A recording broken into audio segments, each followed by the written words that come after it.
Such a regular and self-disciplined habit was not something that ordinary people could maintain. Therefore, Qin Sheng did not bring any food for her. Lin Su seemed to like the nickname "Little Baby" very much. She tiptoed and leaped lightly, hanging onto Qin Sheng's body like a koala. Lin Su, who weighed less than 100 pounds, was naturally not heavy. For a strength-type player like Qin Sheng, it was not a challenge at all. However, this posture seemed a little familiar. Qin Sheng teased her on purpose as he said, "Baby, what do you want to do?" Of course, Lin Su knew what Qin Sheng wanted to ask. He pretended not to understand and said, "Nothing? But what do I want to do?" Qin Sheng said with a smirk. Then, his eyes began to look around Lin Su's body, and finally stopped at the fair skin on her chest. Lin Su bit her lip and said, "Then what do you want to do?"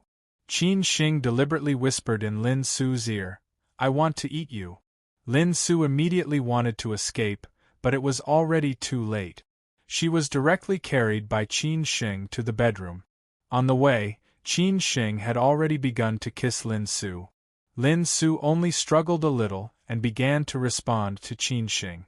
Absence makes the heart grow fonder. How could one night be enough?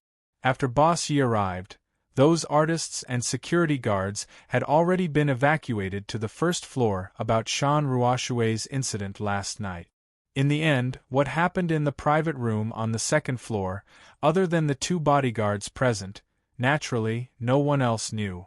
Naturally, there was no need to care about the Yi family. They would definitely keep their mouths shut. Brother Wu had also warned the Qin family. In this case, basically, there would not be any problems. In the morning, after Qin Sheng and Lin Su got up and had breakfast, they went to their respective companies. Naturally, Qin Sheng went to the World Financial Center, while Lin Su went to Poly Square, where she used to stay. Now, the headquarters of the Lin family's business would also be moved there. When Qin Sheng arrived at the company, everyone else had already arrived. Yan Pan, who had already taken over the secretariat, was arranging the work. Zhong Shan, on the other hand, was waiting for Qin Sheng in the office. When Qin Sheng passed by the secretariat, he smiled and said, "Hello, little Yan, you look very beautiful today." Yan Pan was a little embarrassed and blushed. After quickly arranging the work, she took the prepared documents and walked into Qin Sheng's office. Yesterday, he had already cleaned up the office.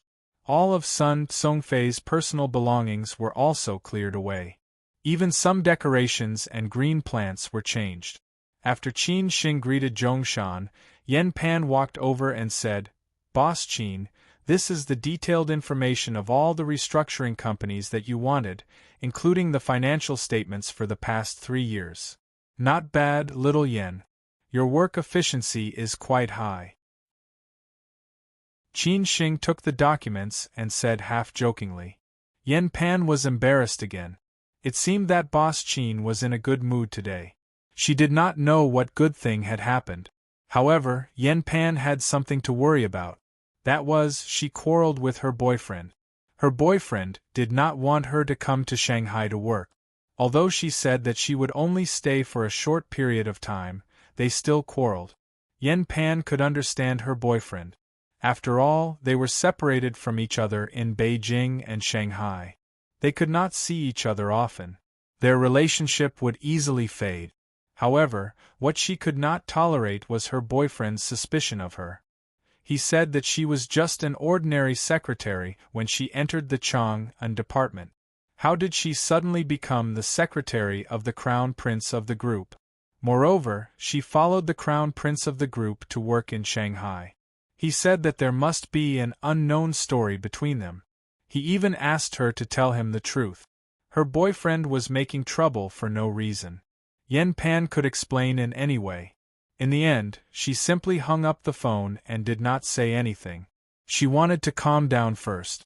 Yan Pan put down the other documents that Qin Sheng had told her yesterday and said, "Boss Qin, there are currently 5 secretaries in the secretariat. 3 working secretaries, 1 image secretary, and 1 personal secretary. They were all recruited by Boss Sunday. Do you need to recruit them again?" Qin Shing said casually. Lao Sun really knows how to enjoy himself. The 3 working secretaries will stay. The image secretary and the personal secretary will be dismissed by the Human Resources Department. I don't need them. Okay, I got it. Yen Pan smiled and nodded. Also, do you need to redecorate an office for you or Boss Sun's office? Qin Shing had already opened the documents and replied, no need. Just use it first. Anyway, we won't stay in Shanghai for long. Let's wait for the successor to do it. After asking these questions, Yen Pan left the office. Qin Shing chuckled and shook his head. This time he came to Shanghai to take charge of this important matter. Many people in Beijing were watching, including the board of directors and major shareholders. This might be a test. Therefore, Qin Shing did not dare to be extravagant and wasteful. Otherwise, it would cause too much resistance and criticism. Yen Pan was responsible for some small things, while Zhong Shan was responsible for some big things. He reported in a deep voice, "This is the information of all the senior executives of the reorganized companies. I have given them 4 ratings according to the corresponding ratings. A, B, C, and D. We need to interview them personally for the A and B levels. The C levels are basically pending. The D levels are those who have no ability and are waiting to die. We don't need to consider them. Zhong Shan, you have to pay attention to this matter. I don't have any experience in this. To reorganize so many companies, do you have any direction?" Qin Shing asked very seriously, "And the headquarters in Beijing didn't give us anything at all. We need to explore everything. It's a headache." Zhong Shan smiled and said, "In fact, the reorganization is not difficult. Just leave it to the professionals to do it.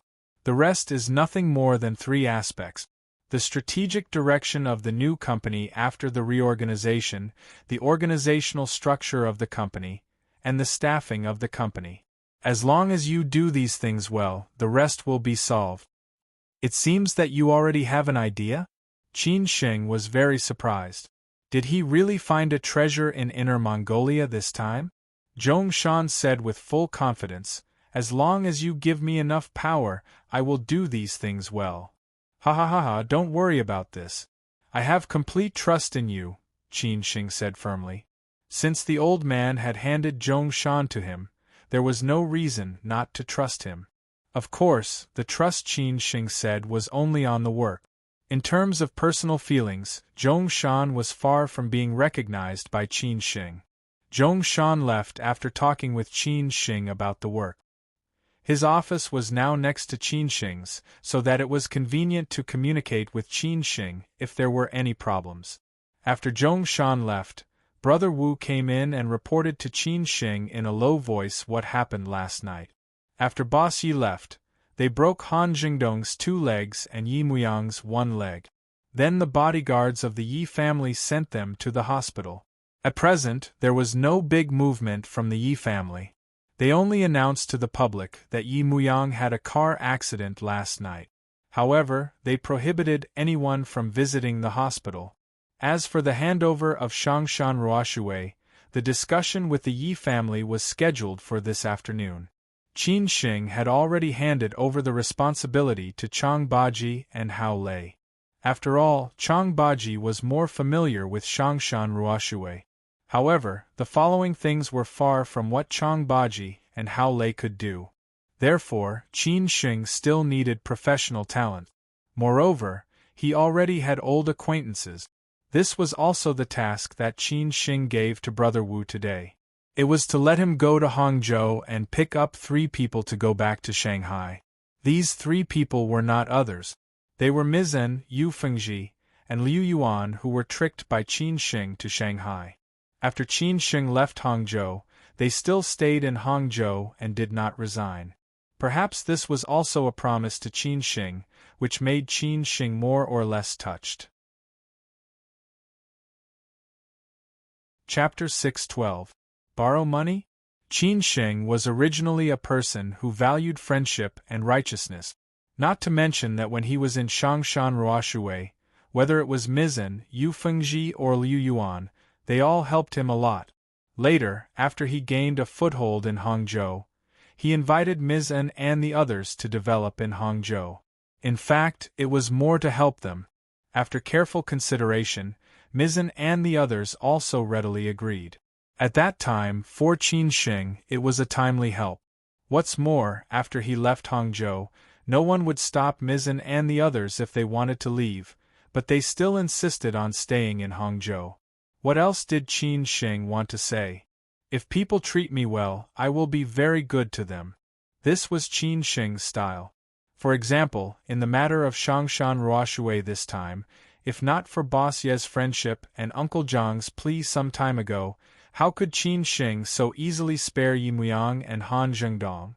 Chang Baji and Hao Lei went to take over Shangshan Ruoshui. Qin Sheng had already told them that whether it was the management or other departments, including the most important reception department and the security department, all personnel should be re-evaluated. Those who were not qualified would be dismissed, and the rest would welcome the new students of Shangshan Ruoshui. Brother Wu took some people to Hangzhou and personally picked up Mizan, Yu Fengji and Liu Yuan to go back to Shanghai. Qin Sheng was not worried about Mizan and Liu Yuan, but Yu Fengji was a bit difficult. After all, he was too ambiguous with her in the past, and she had some resentment towards him. She might not come back, and even if she came back, it would be a bit of a headache. Lunch was eaten in a restaurant in the World Financial Center. Qin Sheng took Zhong Shan and Yan Pan with him. Today, he planned to stay in the company all the time to sort out the current problems and prepare for the following restructuring. So even during lunch, Qin Sheng and Zhong Shan were still talking about some things. At present, all the companies that needed to be restructured were in a panic. Many people had already started to work. Among them, there were some who had a relatively strong relationship. They looked for Qin Sheng through the company headquarters in Beijing and the big bosses or board members. Qin Sheng received several calls, but he was very polite to them. He did not care who pleaded for whom, and did not care who he offended. He only cared about ability, as long as he had the ability. Of course, character was also the most important aspect. After lunch, Qin Sheng was about to go to the meeting. Who knew that there would be an unexpected guest? Qin Sheng had to meet him, and he did not know how this guy came to him. This unexpected guest was the youngest son of his aunt, Zhu Jiao, his little cousin, the youngest in the whole family. Qin Sheng wondered how he found him. In the office, Qin Sheng asked Yan Pan to make him a cup of tea. Then, he sat on the sofa and looked at his cynical little cousin. He was a rich playboy who was loved by many people. Many people of his age envied him. Cousin, not bad. I saw quite a few beauties in your company just now. Do you have any suitable ones that you can introduce to me? Zhu Jiao said half-jokingly after he sat down. Although this guy did not have much contact with Qin Sheng, in fact, they had only met a few times, he was not polite at all. Qin Sheng did not know whether to laugh or cry as he said, I don't want to push the girl in my company into the fire pit. You are a playboy. If you abandon the girl and make a scene, I will have to clean up your mess. I can't afford to lose my face. How could I be such a person? Zhu Jiao said with an exaggerated expression. Zhu Jiao was dressed very fashionably. There was no pressure at all. He had his elder brothers and sisters to protect him, not to mention the care of the other elders. Anyway, he had always cheated Qin Ran. Every time he was short of money, he would look for Qin Ran. Qin Sheng snorted. You are the kind of person. Don't think I don't know your story. Zhu Jiao smiled bitterly. He guessed that his cousin had finished telling his story to this cousin. In the future, he would have to hold on to his thigh tightly. This cousin was the real nouveau riche. He would inherit all of his uncle's business in the future. Tell me, why are you looking for me? You don't come here for nothing. Qin Sheng drank his tea and asked. Then he stared at Zhu Jiao, wondering what he was up to. Zhu Jiao laughed. Nothing. I just wandered around. I heard from my cousin that you were in Shanghai recently. I haven't seen you for a long time, so I came to see you. We are cousins, and we should see each other more often. You have to take care of me."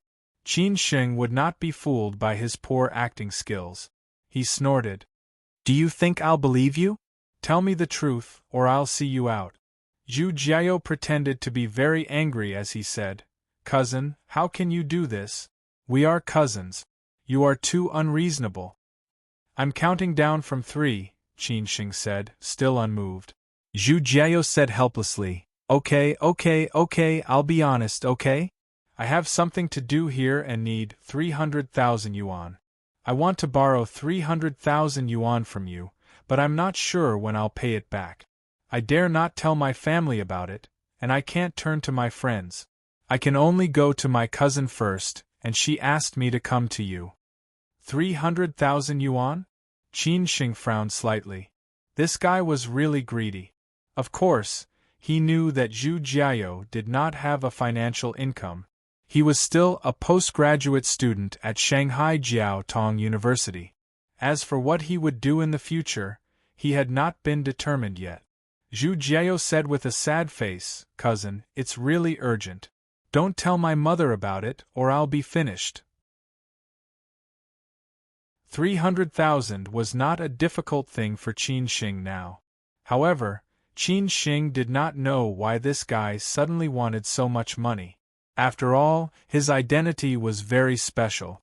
If he fooled around outside, it was very likely to affect the career of his youngest uncle's husband. Nowadays, there were many young people who cheated their parents. Therefore, Qin Sheng had to ask clearly. Qin Sheng said in a low voice, "I can lend you the money. You can pay it back anytime. But you have to tell me why you want so much money. Otherwise, I won't dare to lend it to you. If something happens, my aunt will scold me to death." Zhu Jiao said solemnly, "Cousin, I can't tell you now, but I can tell you in the future. I can also promise you that I will never do anything bad that violates the law. I have a sense of propriety. Otherwise, my parents will break my legs. Besides, I'm not so stupid. I know my father's position now." Qin Sheng said doubtfully, "You're not lying?" "Absolutely not a single lie. Otherwise, I'll be struck by lightning," Zhu Jiao said firmly. Qin Sheng hesitated for a moment and said, "Tell me your bank account number. I'll transfer it to you later." "Oh, cousin, you're the best. Thank you. I'll treat you and sister-in-law to a meal some other day," Zhu Jiao said happily. Finally, such a big problem was solved. Actually, it was not difficult for him. But he wanted to save his face, so he had to do this. After seeing Zhu Jiao off, Qin Sheng immediately called Chang Baji and asked him to find someone to investigate Zhu Jiao's recent whereabouts and figure out what he was doing. Otherwise, Qin Sheng would not be at ease. It was not that Qin Sheng did not trust Zhu Jiao. It was just that Zhu Jiao's uncle's identity was very special and he could not afford to have any accidents.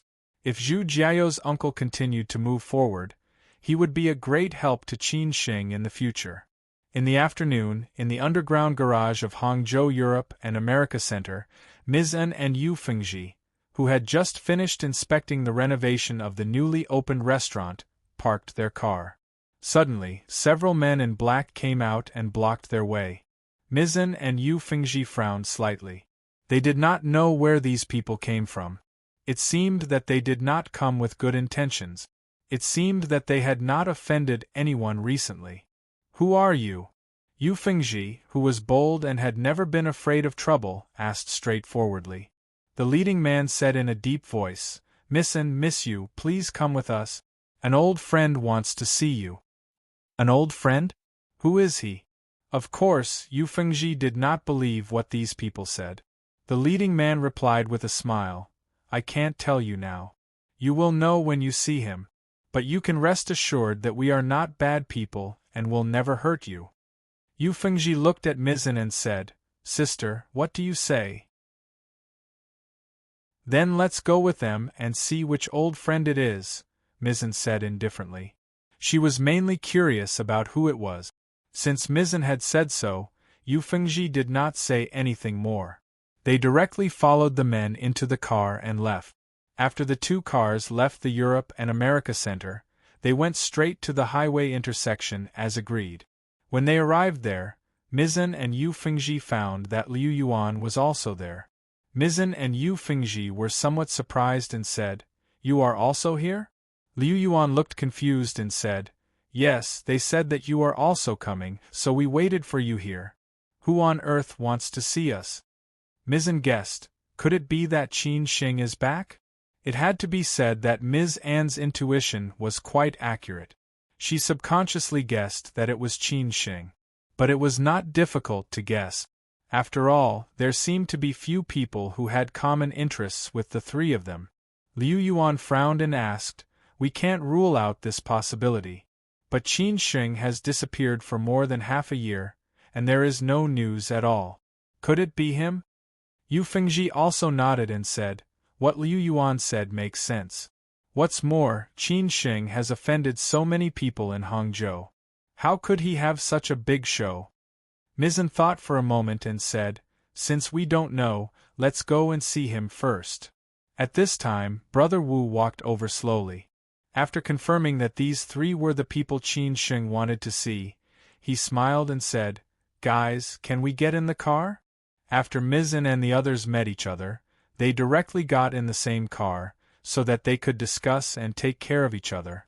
But these people did not restrict their freedom, such as taking away their mobile phones, and so on. They were still very relieved. After they got in the car, several cars directly went to the direction of Shanghai. Half an hour later, Mizan felt that something was wrong and asked, "Where are we going?" "Shanghai," Brother Wu replied in a low voice. Hearing this answer, not only Mizan, but also Yu Fengji and Liu Yuan's faces slightly changed. If they really went to Shanghai, it was a little bit wrong. Chapter 6:13. I'm serious, MS. And Yu Fengji and Liu Yuan didn't think they were kidnapped. The kidnappers wouldn't be so polite. They didn't restrict their freedom of life or confiscate their mobile phones, so they believed it. Besides, Mizan, Yu Fengji, and Liu Yuan didn't offend any big shots, so they didn't think they were qualified to be so valued by those big shots.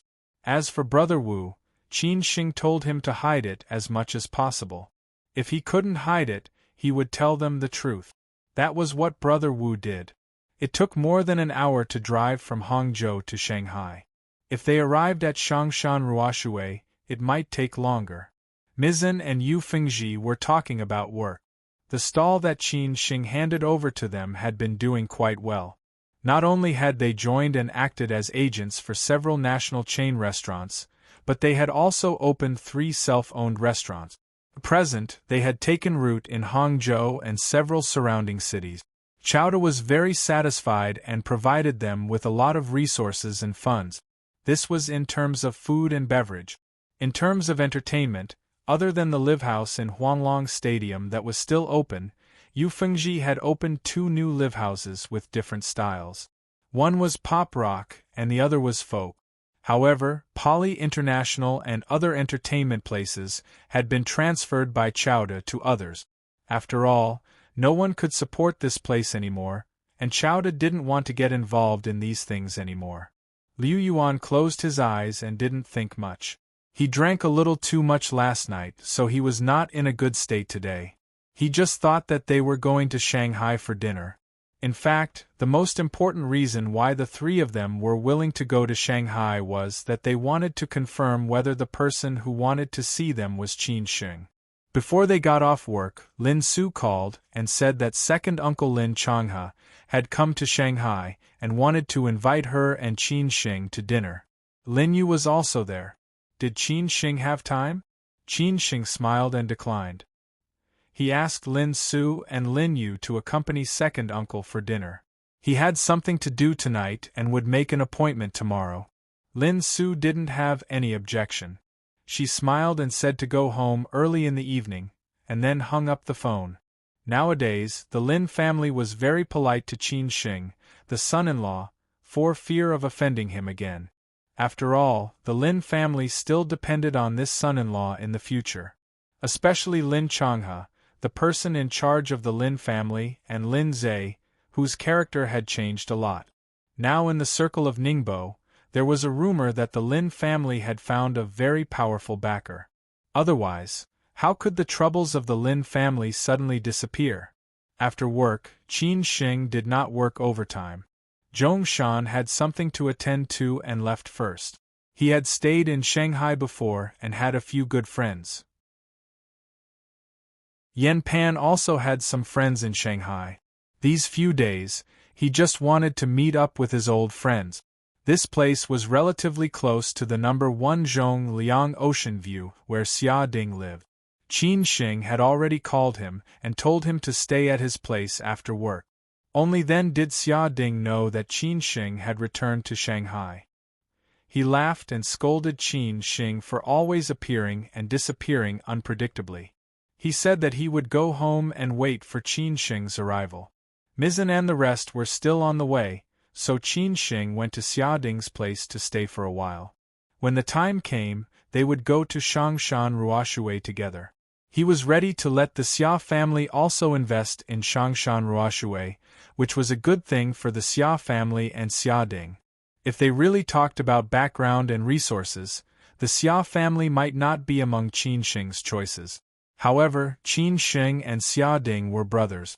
When Xia Ding opened the door for Qin Sheng and came in, Qin Sheng smelled a fragrance of dishes coming from the kitchen.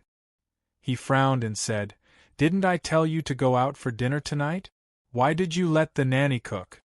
Xia Ding shook his head and said, "It's not the nanny, it's my girlfriend. I forgot to tell her. When I came back just now, it was almost ready." "New girlfriend? Living together?" Qin Sheng frowned and said. For this cynical playboy, Qin Sheng really had no way to deal with him.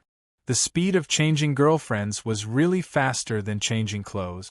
He remembered that some time ago she was still a model or something. How long had it been since he came to Shanghai, and now he changed? Xia Ding said very seriously, "Don't talk nonsense later. This time I'm serious. A girl of the same family background just came back from studying abroad. I intend to be good to her. If it's okay, after a period of time, I plan to get married and get a certificate." Qin Sheng scolded angrily, "Go to hell. When did you not say that you are serious? You said that you want to get married, but you said that pigs can climb trees." Xia Ding originally wanted to talk nicely, but after being scolded by Qin Sheng, he had no temper. He snorted and said, "Damn, I really want to get married.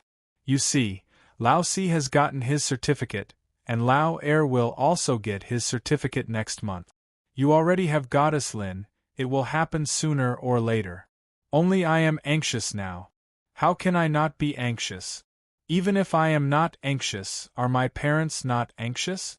Although they don't say it, they must be anxious in their hearts." Really? After hearing this, Qin Sheng thought about it and agreed. He was going to be 30 and it was time to get married. Maybe this time Xia Ding really had such a plan. Xia Ding nodded heavily and said, "Yes, I am serious." "Then I'll trust you one more time," Qin Sheng said snappily. After a while, if this guy changed girlfriends again, he would definitely teach this guy a good lesson. He did not know how he could repay so many love debts in the future.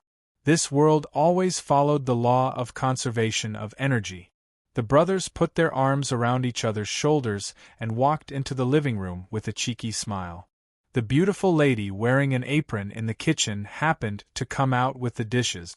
Seeing that Qin Sheng had come, she put down the dishes and greeted him with a smile. "Hello, boss." Xia Ding had already told her about Qin Sheng, so she just added 2 more dishes. Fortunately, there were enough ingredients in the fridge these days, and Xia Ding had gained a few pounds because of her. Qin Sheng looked at this beautiful lady. She looked very comfortable without makeup. She was not the kind of beauty that would make people stunned at first sight, but she was extremely good-looking. As for her temperament, she was indeed different from Xia Ding's previous girlfriends. She was very quiet and pure. "Boss, this is my girlfriend, Qin Qin." Xia Ding smiled and introduced her. Qin Sheng nodded politely and said hello. Then the beautiful lady called Qin Qin replied, "Boss, you guys talk in the living room for a while. Dinner will be ready soon." After Qin Qin went back into the kitchen, Qin Sheng and Xia Ding chatted casually. "Tell me about your new girlfriend." "Introduced by my family. She's a Suzhou girl. Her ancestral home is Shandong. Her father's generation has business contacts, but they are not that kind of family friends. Although Qin Qin is a Suzhou girl, she is not as pretentious as Suzhou girls. She has the generosity of Shandong women, and she is smart enough. She is not the kind of girl who has been contaminated with too much social atmosphere, so I quite like her." Xia Ding said these words directly, absolutely not hiding in front of Qin Sheng. Qin Sheng did not say much, but just reminded him, "Love affairs are between the two of you. You take your time to manage it. If you really think she is good, then talk it out. The only thing I'm worried about is that she knows about your past stories, or you can't handle the feelings in front of you well, and then you will fail." "Ha ha ha, don't worry about this, I won't," Xia Ding said happily. Not long after, they finished eating. It looked, smelled, and looked delicious. Qin Sheng did not expect Qin Qin to cook so well. Her cooking skills were good enough to reach a higher level. More or less, Qin Sheng envied Xia Ding. While eating, Qin Sheng and Qin Qin chatted casually, and took the initiative to bring up many topics, such as studying abroad, and so on, and where he was working now. Later, Xia Ding asked Qin Sheng how long he would stay in Shanghai this time. Qin Sheng did not hide it, and directly said that he might stay for a long time. The group was going to reorganize several companies in Shanghai into a new company. The old man asked him to be in charge, so it was not certain when he would go back. When Xia Ding heard this, he was very excited. He did not care about the company's reorganization. What he cared about was that Qin Sheng would stay in Shanghai for a long time this time, so that he could often find Qin Sheng to have fun. After dinner, Qin Qin stayed at home to clean up the mess, and Qin Sheng and Xia Ding went to Shangshan Ruoshui. From the fact that Xia Ding could live with Qin Qin, it could be seen that he might really be moved this time. After all, there were not many girls that he could not get tired of. On the way to Shangshan Ruoshui, Xia Ding asked Qin Sheng about the company's reorganization, and Qin Sheng smiled and chatted with him for a while. When they arrived at Shangshan Ruoshui, Xia Ding frowned and said, "Boss, what are we doing here?" Xia Ding knew Shangshan Ruoshui, and he had been here before. He also knew the story of Qin Sheng and this place, especially the trap and so on. So he did not understand why Qin Sheng came here today. Compared to the bustling days in the past, Shangshan Ruoshui was very quiet today. Except for the security department, other departments only had staff on duty, and the rest had gone home to wait for news. When the car drove to the main building, Chang Baji and Hao Lei were already waiting there. Today, they were in Shangshan Ruoshui all day, responsible for the handover with Boss Yi, and at the same time, they also borrowed a few administrative and financial personnel from the Shanghai company. Even so, some things were not finished, and it would still take 2 or 3 days. After getting off the car, Xia Ding saw Chang Baji and Hao Lei were also there, and said in surprise, "Lao Chang, Hao Lei, why are you here? You are also here?" Hao Lei smiled and greeted. Xia Ding was even more confused, and looked at Qin Sheng for an explanation. Qin Sheng then said, "This place is already mine. I am going to rebuild Shangshan Ruoshui, and let it return to the peak of Shanghai. Are you interested in being a shareholder?" Xia Ding shouted with some shock, "What the hell, boss, is it true?" "Of course it's true, why would I lie to you?" Qin Sheng smiled disapprovingly and said, "If you are interested, you can tell Uncle Xia first. When he arrives in Shanghai, we will talk about the details in detail." Xia Ding immediately understood what Qin Sheng meant and agreed without hesitation. It was obvious that Qin Sheng wanted to bring him along to enjoy the meat and drink the soup. If this matter was settled, his father would definitely praise him endlessly. They did not stay at the door for long, and casually found a private room to sit down, and then Qin Sheng told Xia Ding what happened last night. When he heard that Qin Sheng faced Boss Yi directly, Xia Ding was a little incredulous.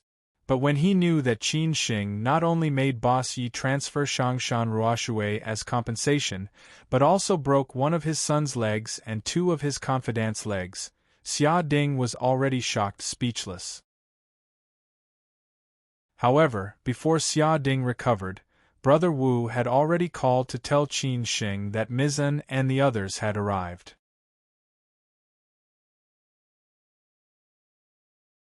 Chapter 6:14.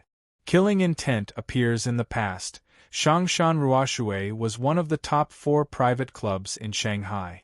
However, Jiang Xianbang's accident led to the gradual decline of Shangshan Ruoshui. In addition, after Boss Yi took over, he did not pay much attention to it. From then on, it became an ordinary club. Jiang Xianbang's years of hard work went down the drain, which was somewhat a pity. However, no matter how much Shangshan Ruoshui declined, it was still quite famous in Shanghai. Now that Qin Sheng could take Shangshan Ruoshui from Boss Ye's hands, it could be seen how intense this confrontation was. It was far from what Qin Sheng said. Therefore, when he learned that Qin Sheng broke one of Boss Ye's son's legs, Xia Ding was so shocked. As for the 2 legs of his confidant, it was insignificant at this time. Others did not know who Boss Yi was, but Xia Ding still knew a little. Although he was not the top boss in Shanghai, he was also a particularly important person. It was really unbelievable that he gave up like this. As for Qin Sheng's later initiative to let the Xia family invest in the new Shangshan Ruoshui, Xia Ding was very grateful in his heart. They were friends and brothers, there was not too much hypocrisy, as long as they understood each other's meaning. Outside Shangshan Ruoshui, when the 3 cars drove to the door, Mizan, Yu Fengji and Liu Yuan were even more puzzled. Why did they run back to Shangshan Ruoshui? Was Boss Yi or Han Zhengdong looking for trouble with them? This did not make sense. After all, Yu Fengji and Liu Yuan had resigned earlier. Only Mizan had been poached by Qin Sheng later. Besides, Shanghai was short of everything except talents. They did not have that much weight. Or, did Boss Yi or Han Zhengdong want to invite them back to Shangshan Ruoshui? This also did not make sense. They really did not have the face, let alone the strength. What was going on? But now they could be sure that there would be no danger in this trip to Shanghai. Mizan could not help but say, "Now can you tell us who wants to see us?" Brother Wu said with a smile, "We are already at the door. If you want to know the answer, it is not a long time. You will know later." "Then wait a little longer," Yu Fengji said in a low voice. After a few cars drove in, they could clearly feel the coldness of Shangshan Ruoshui. Liu Yuan frowned and said, "What's going on? There should be a lot of guests at this time of day. Why is it so quiet tonight?" Mizan shook her head and said, "I don't know. Maybe this is the reason why we are here." It was indeed deserted. This was the intuition of Mizan and the other 2. In the past, the parking lot would have been full of cars and guests coming and going. But tonight there was not even an artist.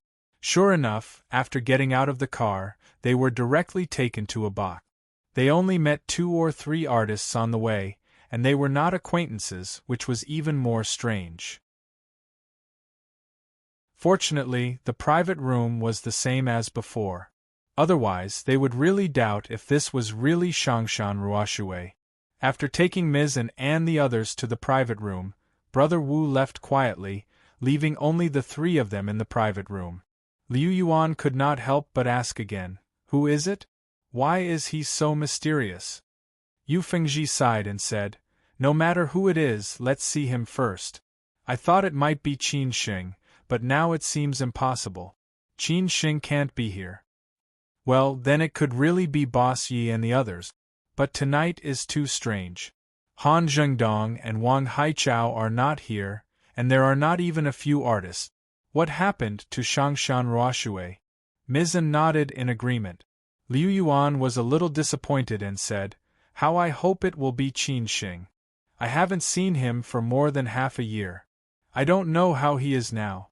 Is he still alive?" "Good people don't live long, but evils live for 1,000 years. He won't die so easily," Yu Fengji said angrily. She loved and hated Qin Xing, but no matter what, Qin Xing had left an indelible impression in her heart. It was difficult to forget this man again. Mizan let out a long sigh and said, "What happened in Hangzhou is actually related to what happened in Shanghai.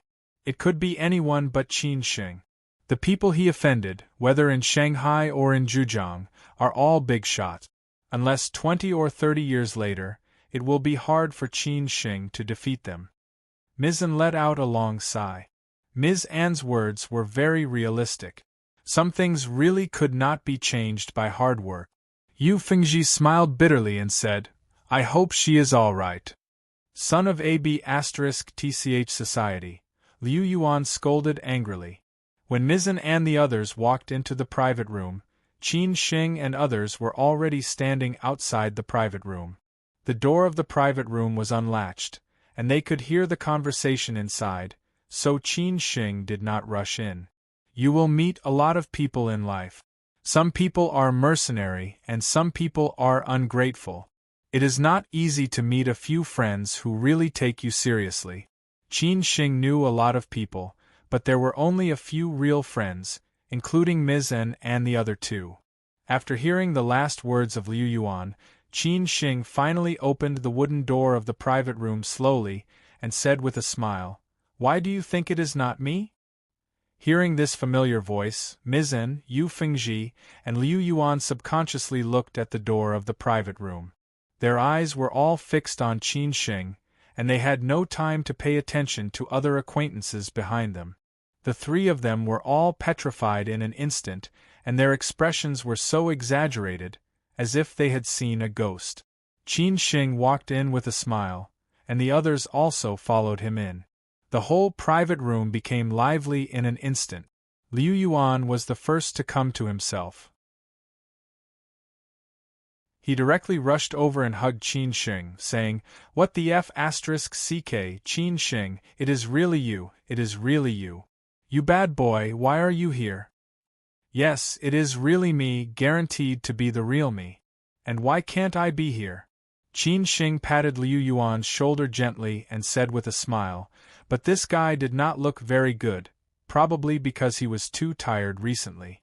Mizan walked over and said, "I didn't expect that you really gave us a surprise. At first, we guessed that it might be you, but later, we increasingly felt that it would not be you, but we didn't expect it to be you." Ms. Anne's words were so roundabout that ordinary people would have been confused, but Qin Xing could understand her mood, which was equivalent to meeting an old friend in a foreign place. "I wanted to give you a surprise, so they didn't tell you who it was. I was a little worried that you would not follow me, but I didn't expect that you really came," Qin Xing said happily. Mizan gave Qin Xing a warm hug and said, "Anyway, it's good to be back." Qin Xing was very happy. He always felt that he had tricked them to Hangzhou last time, and finally left them behind, more or less owed them a little. After all, they trusted him so much, because the word trust was very rare. Yu Fengji was the last one. Compared with Ms. N and Liu Yuan's excitement and happiness, Yu Fengji, on the contrary, had a serious face, as if someone owed her millions. Even Chang Baji and others behind her did not understand. Yu Fengji came over and asked, "Don't you want to explain? Don't you think it's very interesting?" Qin Xing was stunned and confused. What was wrong with this lady? She just came back and she was not nice to her. She really needed to be taught a lesson. "It's a little complicated. I'll explain it to you later. Let's talk about other things first," Qin Xing said with a smile. Yu Fengji snorted and said, "Then I'll wait for your explanation." At this time, Qin Xing looked at everyone and said, "Mizan Fengji. Brother Liu, this is a surprise for you, and I have a gift for you. Mizan was curious and said, A gift? What gift? To invite you back to Shangshan Ruoshui. Qin Shing did not keep them guessing, and said straightforwardly. Liu Yuan was shocked and said, Back to Shangshan Ruoshui? Well, this is also something I want to tell you. In the future, Shangshan Ruoshui will be under my control. I'm going to rebuild Shangshan Ruoshui and let it return to the top private club in Shanghai, so I invited you back, Qin Shing explained with a smile. Yu Fengji frowned and said, You have the final say? What about Boss Yi? Qin Shing said slowly, Boss Yi has transferred Shangshan Ruoshui to me, so I said I have the final say in Shangshan Ruoshui. Otherwise, why would I invite you back? As soon as this news came out, Mizan and the others were shocked again. Boss Yi actually transferred Shangshan Ruoshui to Qin Shing. This was too incredible, right? However, after thinking about it carefully, it seemed that it was indeed possible. Otherwise, how could Qin Shing stand here? Otherwise, why would Shangshan Ruoshui be so strange tonight? Qin Shing continued, Let's not talk about this. I'll explain it to you later. Anyway, welcome back to the place where we know each other. This is a good beginning and a good end. They did not ask anything more. They would figure out what was going on eventually. Such a big thing, Qin Shing would not lie to them. At this time, Qin Shing knew that everyone had not eaten dinner, so he took them to the largest private room. There, Hao Lei had already asked the kitchen to prepare a sumptuous dinner, which was a welcome banquet. Outside Shangshan Ruoshui, in an inconspicuous car, sat two young men who looked unkind. However, Qin Shing must be very familiar with them, because these two men were old acquaintances. One was Feng He, who had fought with him several times, Yan Chaozong's confidant. The other was Chang Baji's martial nephew, Gu Xiaobo, who betrayed him and almost made him die without a burial place. What good things could happen when these two people were together? Did you find out what happened last night? Feng He asked casually. Gu Xiaobo frowned and replied, I'm not sure what exactly happened, but I already know that Shangshan Ruoshui was transferred to Qin Shing by Boss Yi. Boss Ye's son, Yi Muyang, and the person in charge of Shangshan Ruoshui, Han Jingdong, broke one leg and the other broke both legs. Obviously, these were all done by Qin Shing. These things Feng He already knew. He just wanted to see if Gu Xiaobo was really doing it. After all, he did not spend money on useless people. Well, I'll tell the young master, Feng He said casually. Gu Xiaobo was now under a lot of pressure, because Feng He gave him an impossible task, but he could only do it, because if he did not do it, he would die. Have you found the helper I want? Gu Xiaobo frowned and asked. Feng He said happily, He's already on the way to Shanghai. You just need to be prepared, this is your only chance. If you fail, do you know what the consequences will be? I know, Gu Xiaobo nodded silently. Feng He snorted and said, Don't play tricks, or I can't guarantee what will happen to that woman and the child in her belly.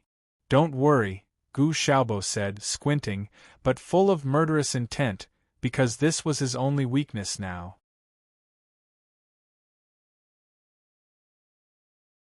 Chapter 6:15. This is very good for Fengji. Chapter 6:16. Happy National Day, Happy National Day. Feng He could feel Gu Xiaobo's murderous intent, but he was not angry at all, because he had already controlled Gu Xiaobo to death. No matter how Gu Xiaobo struggled, he would never be able to escape from the palm of his hand. Gu Xiaobo was just a chess piece from the beginning to the end. A chess piece could never be on the stage and could be abandoned at any time. Moreover, anger without strength was meaningless. The Yan family gave Gu Xiaobo everything he had today. The Yan family could let him live comfortably in Shanghai, the city of Shanghai, and enjoy a life that ordinary people could only look up to. The Yan family could also get rid of him when he was disobedient and let him feel the feeling of falling to the bottom of the valley. Moreover, Gu Xiaobo's weakness was in Feng He's hands. His weakness was the woman he loved and the child in her belly. Gu Xiaobo had betrayed Qin Sheng and Chang Baji for this woman. Now he would do his best for this woman. In fact, the woman who was born as a prostitute was very ordinary. She was good-looking and gentle, but she almost made Gu Xiaobo crazy. Therefore, some things were really unpredictable. Gu Xiaobo, who was angry, could not do anything to Feng He, unless he wanted to die, and he did not care about the safety of the woman and the child in her belly. However, he could not do that at all, so he could only stare at Feng He angrily. If there was no woman and child, Gu Xiaobo would dare to kill Feng He if Feng He dared to threaten him. His current strength was definitely above Feng He.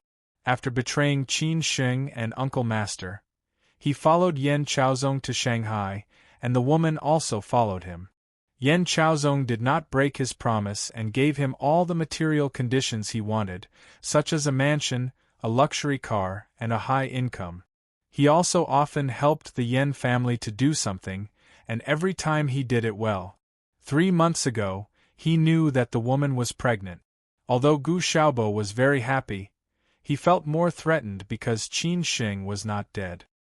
He knew that sooner or later, whether it was Qin Sheng, Uncle Master Chang, or his master, they would all come to him for revenge. At that time, if he died, the child would have no father. Therefore, in the beginning, he wanted the woman to beat the child, but the woman refused desperately. After crying for a long time, Gu Xiaobo finally compromised.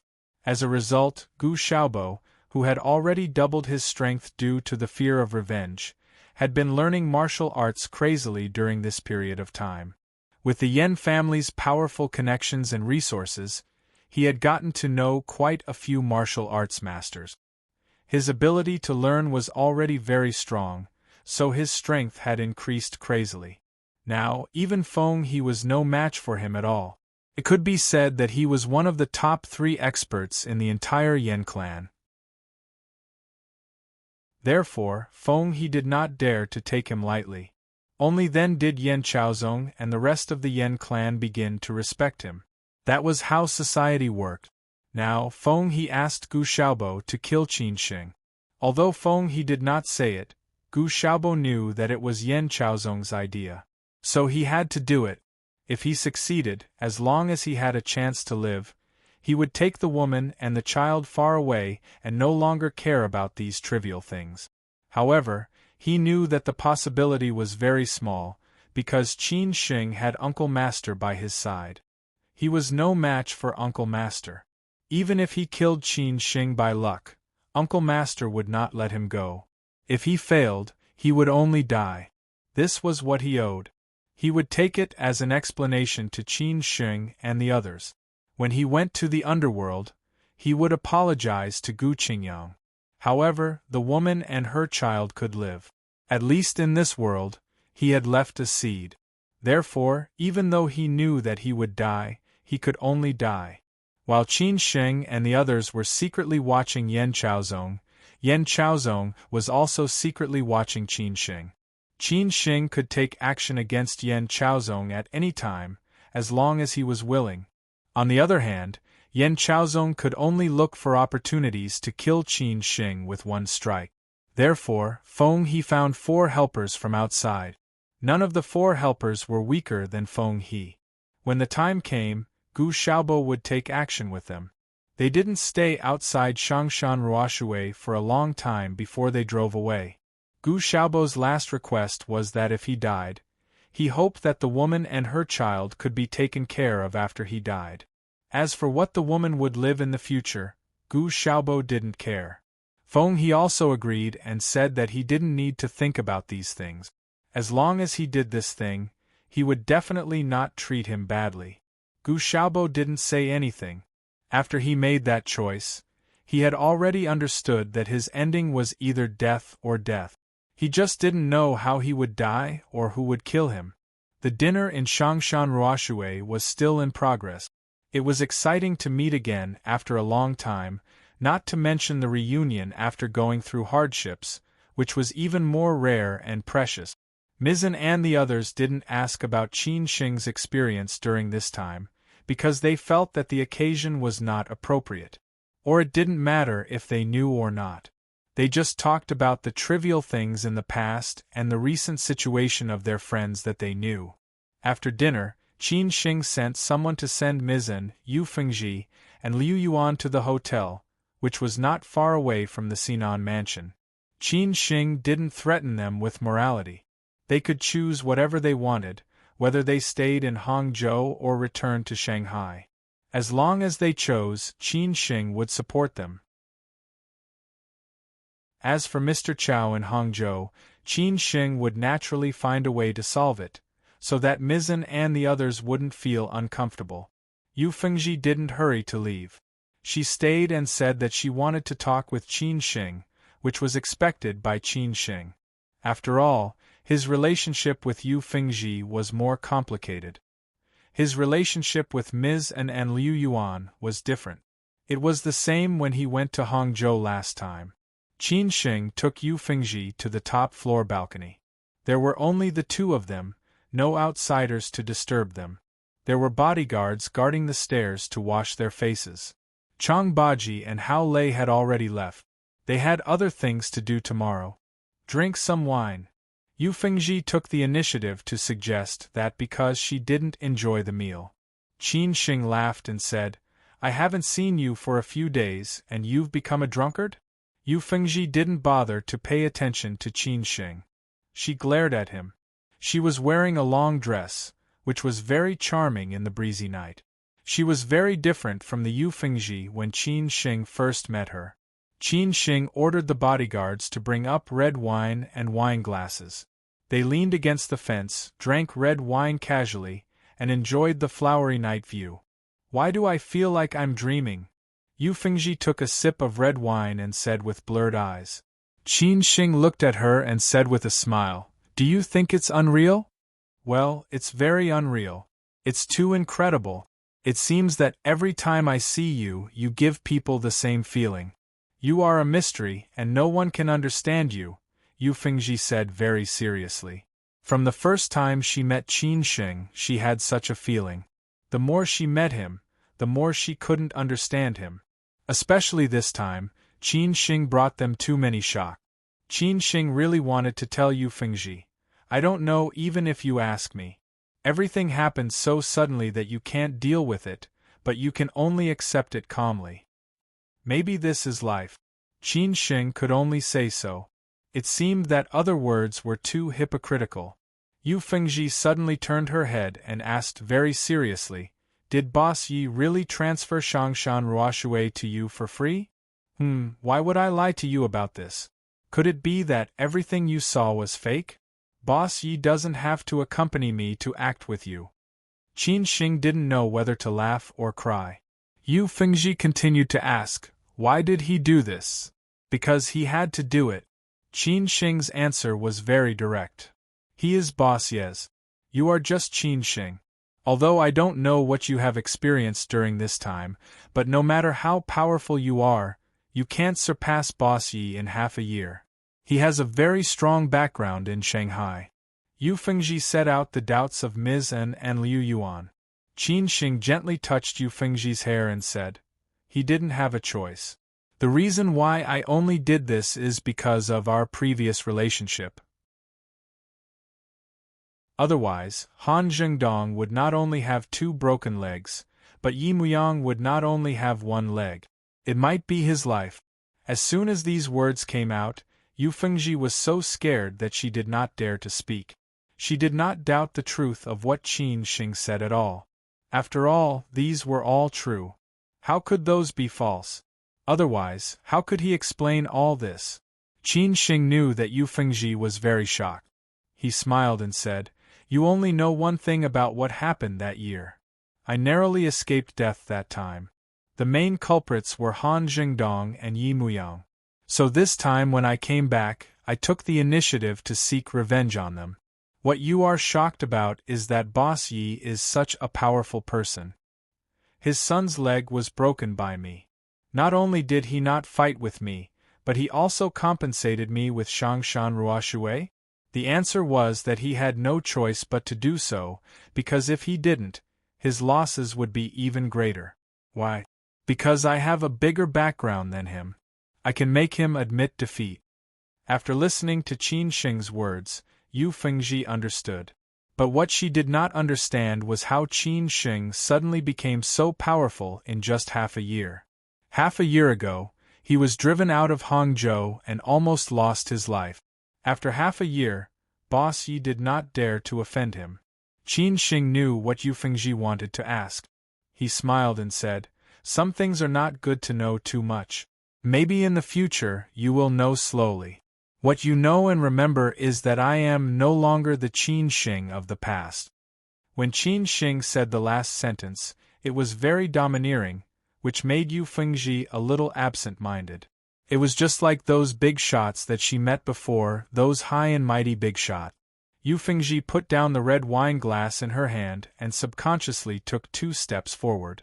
Then she hugged Qin Shing in an incomparably domineering manner, just like the way Qin Shing spoke just now.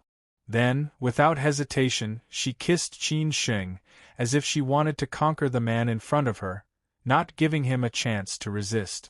This was very Yu Fengzhi. Qin Shing was just a little confused, but he came to his senses in an instant. Yu Fengzhi was still the Yu Fengzhi, a woman who dared to love and hate. She did not hide her feelings at all.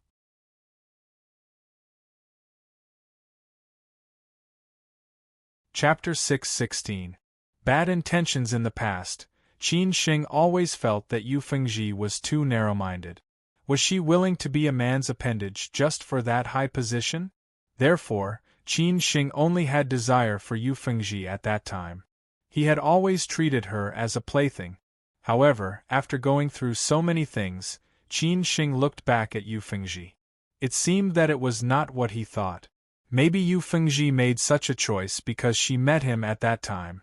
If she met other men, Yu Fengzhi might not be moved at all. After all, at that time, there were many men who were more capable than Qin Shing and could make Yu Fengzhi reach that position. Later, Yu Fengzhi made Qin Shing speechless, especially when she left Shanghai for Hangzhou without hesitation. She did not do it for others, but for him. Could it be that Yu Fengzhi had discerning eyes? She saw the future of his potential at a glance, so she flew into the fire like a moth to a flame? However, today, Qin Shing made Yu Fengzhi look at him in a different light again. He knew that Yu Fengzhi had liked him for a long time, but her love for him was not pure. It was mixed with many things. However, now that she knew that he was not who he was in the past, he could make Boss Yi lower his head to him. But Yu Fengzhi still dared to continue to fly into the fire like a moth to a flame. Qin Shing really admired her temper. She was still the same. However, Qin Shing's feelings for Yu Fengzhi were very complicated. Just like Yu Fengzhi's feelings for him, they knew each other well, and would not be involved too much. Therefore, Qin Shing responded in a domineering manner, and would not let Yu Fengzhi act alone. Yu Fengzhi let Qin Shing be frivolous. Her heart had already belonged to Qin Shing. If Qin Shing refused, she would be sad. What made her satisfied was that Qin Shing did not refuse. Yu Fengzhi was very happy. At this moment, both of their desires were on the verge of exploding. It seemed that it was not just a simple kiss anymore. There might be an outdoor erotic scene here at any time. That would be wonderful. One of Qin Shing's hands had already gotten into Yu Fengzhi's skirt. Yu Fengzhi was also panting and her whole body began to soften. Finally, reason won over desire. Qin Shing was suddenly surprised. He let go of Yu Fengzhi and even took 2 steps back to keep a distance. Yu Fengzhi was a little confused. Qin Shing smiled and said, "I'm afraid that if we go on like this, someone will be eaten up." Yu Fengzhi stared at Qin Shing unhappily and said, "I've been yours for a long time. You can have sex with me whenever you want. Other men can't have sex with me even if they want to." Qin Shing picked up the glass of red wine and continued to drink as he said, "It's not appropriate today. It's not appropriate here either. Anyway, you will be mine sooner or later. I'll eat you up next time. Then I'll wait for you. Yu Fengji said with misty eyes. If Qin Sheng had wanted to eat her just now, Yu Fengji would not have refused. The night's scenery was enchanting, and the beauties were even more alluring. The most important things in this world were beautiful scenery, delicious food, and beauties. Qin Sheng stared at Yu Fengji, who had matured a lot, and said, Fengji, I will hand over Shangshan Ruoshui to you, Mizan, and Liu Yuan in the future. I will do what I should do. As for how well you can manage it, that will depend on your ability. If you can't do it, I will replace you. Friendship was friendship, but Qin Sheng had high hopes for the new Shangshan Ruoshui. He could not let friendship affect his plan. Yu Fengji returned to normal and nodded seriously. You can rest assured that we will not let you down. Qin Sheng followed and said, however, I hope you can grow up quickly, because you are different from Mizan and Liu Yuan. I may have more important things for you in the future. Yu Fengji said thoughtfully, what if one day, I just want to be a quiet little woman? That's your freedom. I won't interfere. Qin Sheng chuckled. Yu Fengji was satisfied and said, okay. It was getting late. Qin Sheng and Yu Fengji did not stay on the balcony for a long time. He first sent Yu Fengji back to the hotel, and then went back to Lu Jiazui apartment. Lin Su should be back by now. When Qin Sheng returned, Lin Su, who had just taken a bath, was on the phone. After Qin Sheng greeted her, he went into the study, found a pen and paper, and wrote a lot of characters on it. He did not know what he was rehearsing. He did not stop until Lin Su finished the phone call. Lin Su was a little curious and asked, What are you doing? Rehearsing something. Qin Sheng turned around and hugged Lin Su, let her sit on his lap, and replied with a smile. Lin Su, who had just taken a bath, had a kind of charming fragrance. Qin Sheng did not know what kind of shower gel she used. He asked casually, I didn't go today. Is second uncle unhappy? Lin Su laughed and said, Second uncle is not such a stingy person.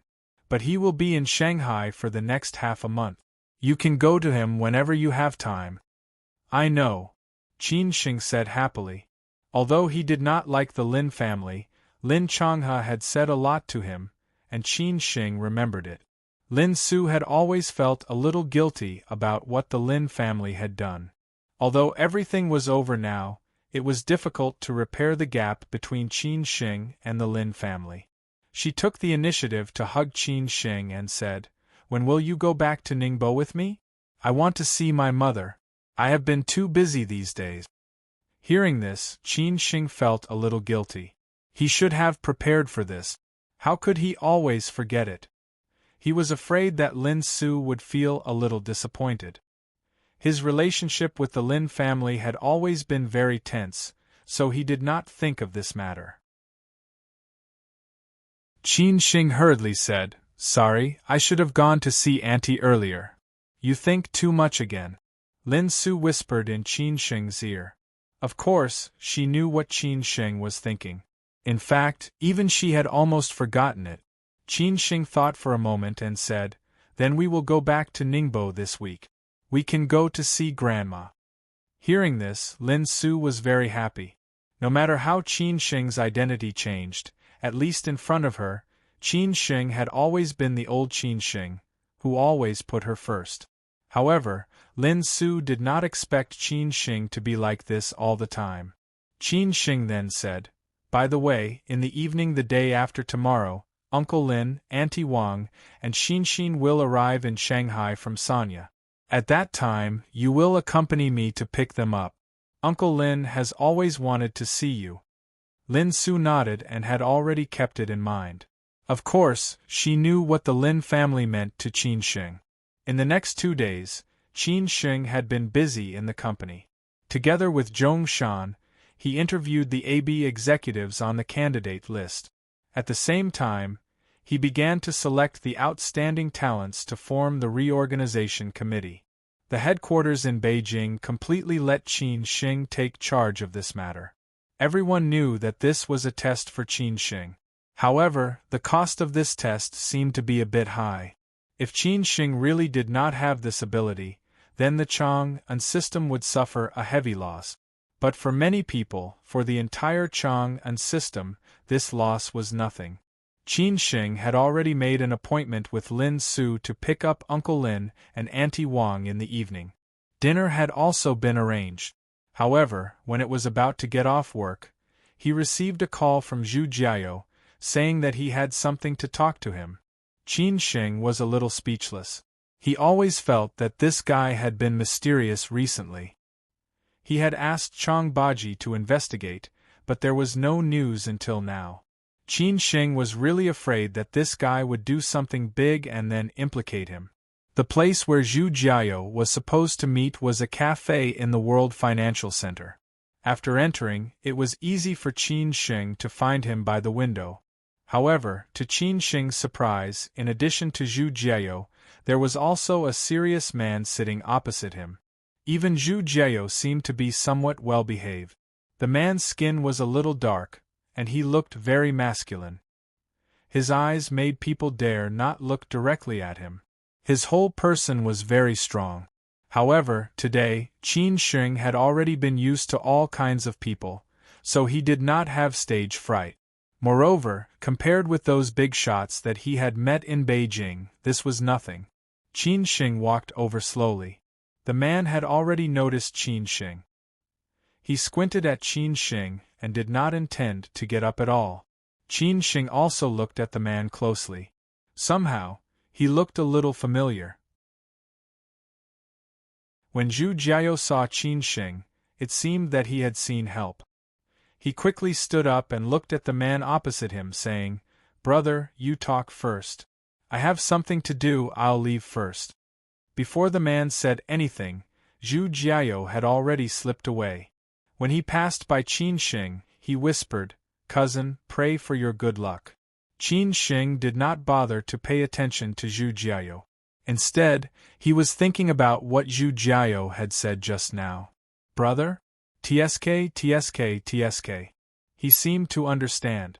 No wonder he looked so familiar. It turned out that he was the eldest son of Small Ant, who was a soldier in the Northwest. He looked a little like Small Ant's husband, but Qin Shing had never seen him before.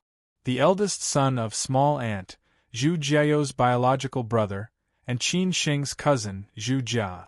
Qin Shing had heard his sister talk about this cousin, who had taken a different path from many people. However, it did not occur to him that he would suddenly come back and take the initiative to look for him. He did not know why he was looking for him.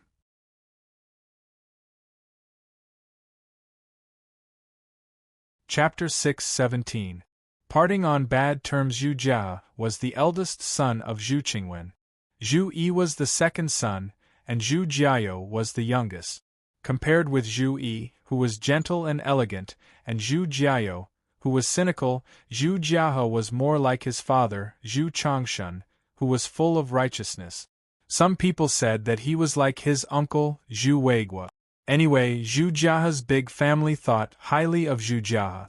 Zhu Jiahe graduated from the University of National Defense Technology and went to Xinjiang to be a soldier after graduation. He worked his way up from the grassroots company and went to the University of National Defense for further study. Now he was a lieutenant colonel of a main force in the West. He had participated in various military exercises and military parade. He was the most dazzling star in the whole Zhu family.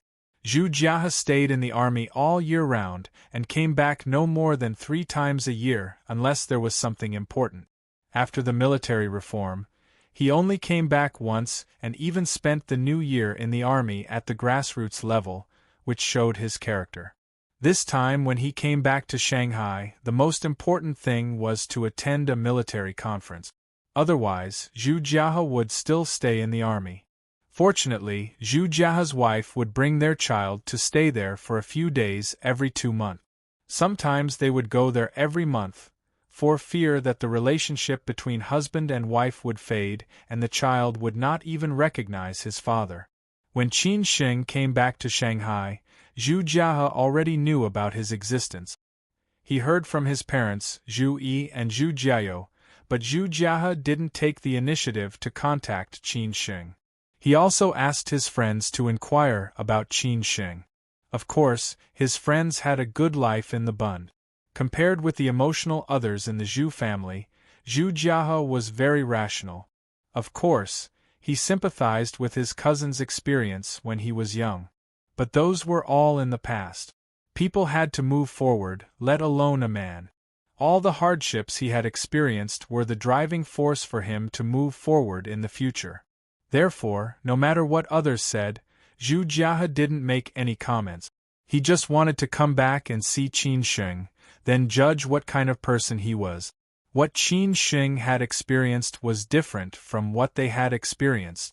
But now they were all in the Zhu family, so he had to make some things clear to Qin Sheng. He couldn't let Qin Sheng think that he could do whatever he wanted after coming back to such a big family. Zhu Jiahe didn't greet him politely. As far as he knew, Qin Sheng was a smart person, and there were no complicated rules when dealing with smart people. So he believed that Qin Sheng already knew his identity and things about him. Sit. Jiahe looked calm and gestured. Casually, Qin Sheng sat down naturally and asked softly, "Cousin, when did you come back?" Zhu Jiahe waved his hand to call the waiter over and replied calmly, "I just arrived this morning." The cafe was crowded with white-collar workers and gold-collar workers from nearby companies. Most of them were talking about work. After all, this was the most famous financial district in the country. If one listened carefully, they would not dare to speak loudly if the project they were talking about was less than a few $100 million. Qin Sheng was not uncomfortable with such a habit, but Zhu Jiahe did not fit in here. Although he had grown up in Shanghai since he was a child, he had always been in Shanghai, whether his father was working in other places or something else. But in recent years, he had been in the Northwest Frontier Army, living a life different from most ordinary people. Time had worn away his impetuosity, made him look at many things, and made him firm about many things. What was left was the vicissitudes of life. This morning, Zhu Jiahe had just arrived, and Zhu Jiahe had come to see him. It could be seen that Zhu Jiahe took him very seriously. Zhu Jiahe did not know how to talk to him. After all, this cousin was not like the two cousins of his first uncle's family, nor was he like Zhu Jiahe, who was easy to get along with. "When are you leaving?" Qin Sheng asked casually, as if he had nothing to say. Zhu Jiahe didn't seem to be interested in such a meaningless conversation.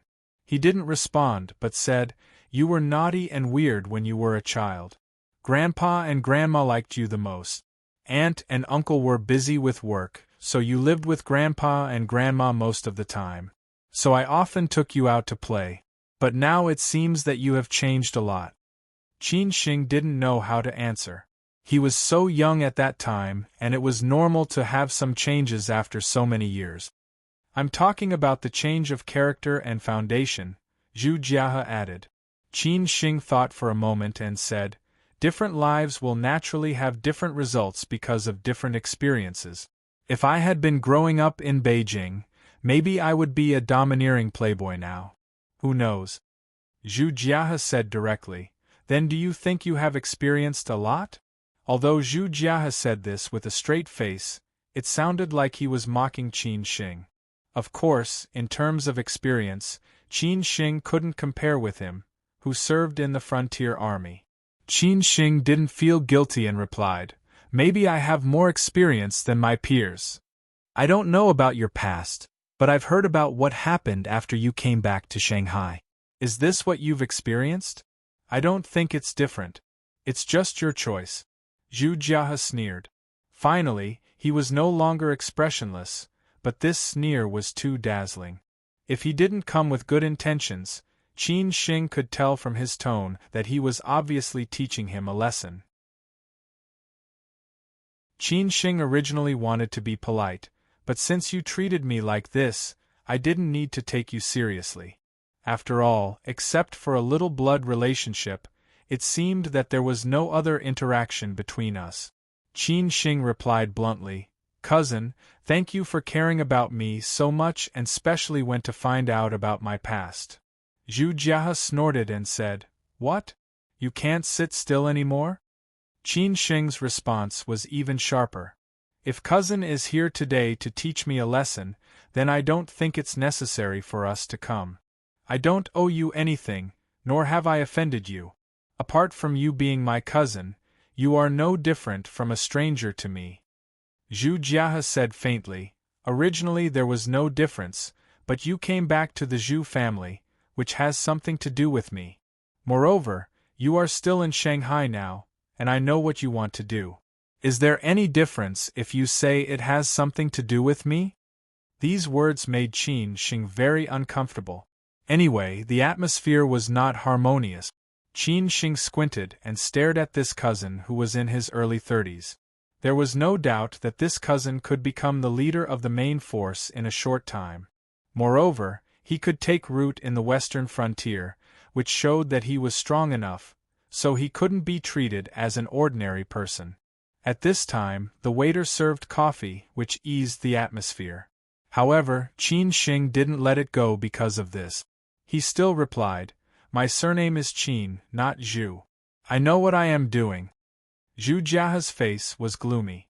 This cousin was tougher than he thought, but he still continued to say, I know your surname is Qin, and you don't have to make it so clear. I don't care what you do, but I hope you don't go astray, especially when you are doing things in Shanghai. You know what I want to say. Qin Sheng understood what he meant and replied, Got it. So this was what he meant. He was afraid that he would do something overboard in Shanghai and affect his uncle's career. Qin Sheng really didn't think that he had such a big influence. If you do something in Shanghai and let me know, I don't think I need anyone to come out, I will naturally come back to reason with you, Zhu Jiahe said firmly. Qin Sheng laughed and said, Reason or fists? If we talk about fists, you may not be my opponent. He, so confident or arrogant. Although Zhu Jiahe joined the army as a student, he had been in the army for so many years, and his hard skills were absolutely not inferior to anyone. When he first joined the army, he fought to win people over. That was the real way to convince people. You can try, I definitely won't let you down, Qin Sheng said simply and straightforwardly. He still had this kind of strength, otherwise, how could he escape from death so many times? Moreover, every time he experienced life and death, his strength would increase greatly. Zhu Jiahe slowly stood up and said, Okay, I will definitely try if there is a chance. I have something else to do, I'll leave first. After that, Zhu Jiahe stood up and was ready to leave. Before leaving, he looked at Qin Sheng and said, I hope you know what to do. They parted on bad terms. This cousin gave Qin Sheng a show of strength. Not all the members of the Zhu family would take him seriously.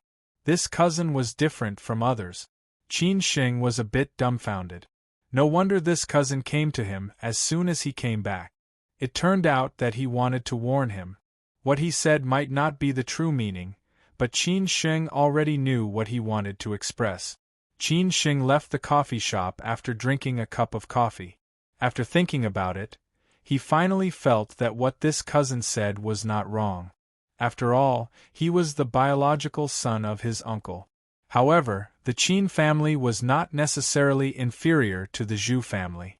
Of course, the Zhu family had nothing to do with his grandmother and uncle.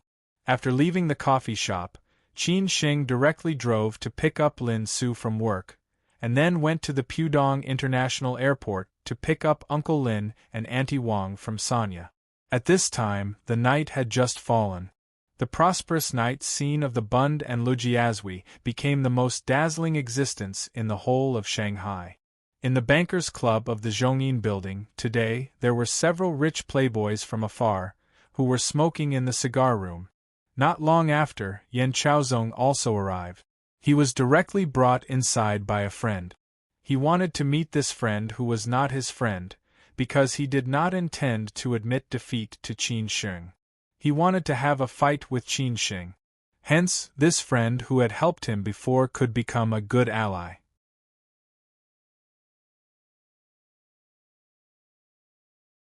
Chapter 6:18. Don't you have any ideas? The Bankers' Club in the Zhongyin building was not as exaggerated as it was said to be, and there were not many stories. Most of the people who came here were the executives of the Shanghai financial circle. The real top tycoons had long disliked such a place, because the threshold was getting lower and lower. It was not the first time that Yan Chaozong had been here. He had been here a few times in the past few years, but then he lost interest because there were too many people, and for him, most of the people here were not qualified. Today, of course, he came here because of a few rich playboys who came from afar, especially his ally. It was this ally who told him the news of Qin Shing's return a few months ago, and also told him all the relevant information. Otherwise, he might still be in the dark now. Yan Chaozong still remembered how he looked when he heard the news. It was like a bolt out of the blue. He was completely dumbfounded. It directly destroyed all his confidence in Qin Shing, making him feel that it was a thorny problem and the corresponding storm that followed. However, after such a long time, Yan Chaozong seemed to have recovered. Or maybe it was because Qin Shing still did not take any action against him for such a long time, which made him feel that nothing was wrong.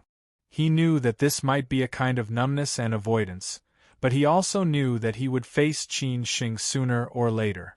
He already knew about what happened in Changshan Ruoshui 2 days ago. Qin Shing's actions were very obvious, and he was going to start taking revenge. Yi Muyang and Han Jingdong were just appetizers. After all, they were just bait and pawns back then. The real mastermind behind the scenes was him. Moreover, he had directly dealt with Qin Shing a few times. It was just that Qin Shing managed to escape from danger every time. Sometimes, Yan Chaozong thought about it and had to admit that Qin Shing was very lucky. He could escape every time, especially that time in Mount Zhihua, which was almost a dead end. In the end, he did not know how he escaped. It was the same in Hubei. Although he had planned everything, Qin Shing still managed to escape.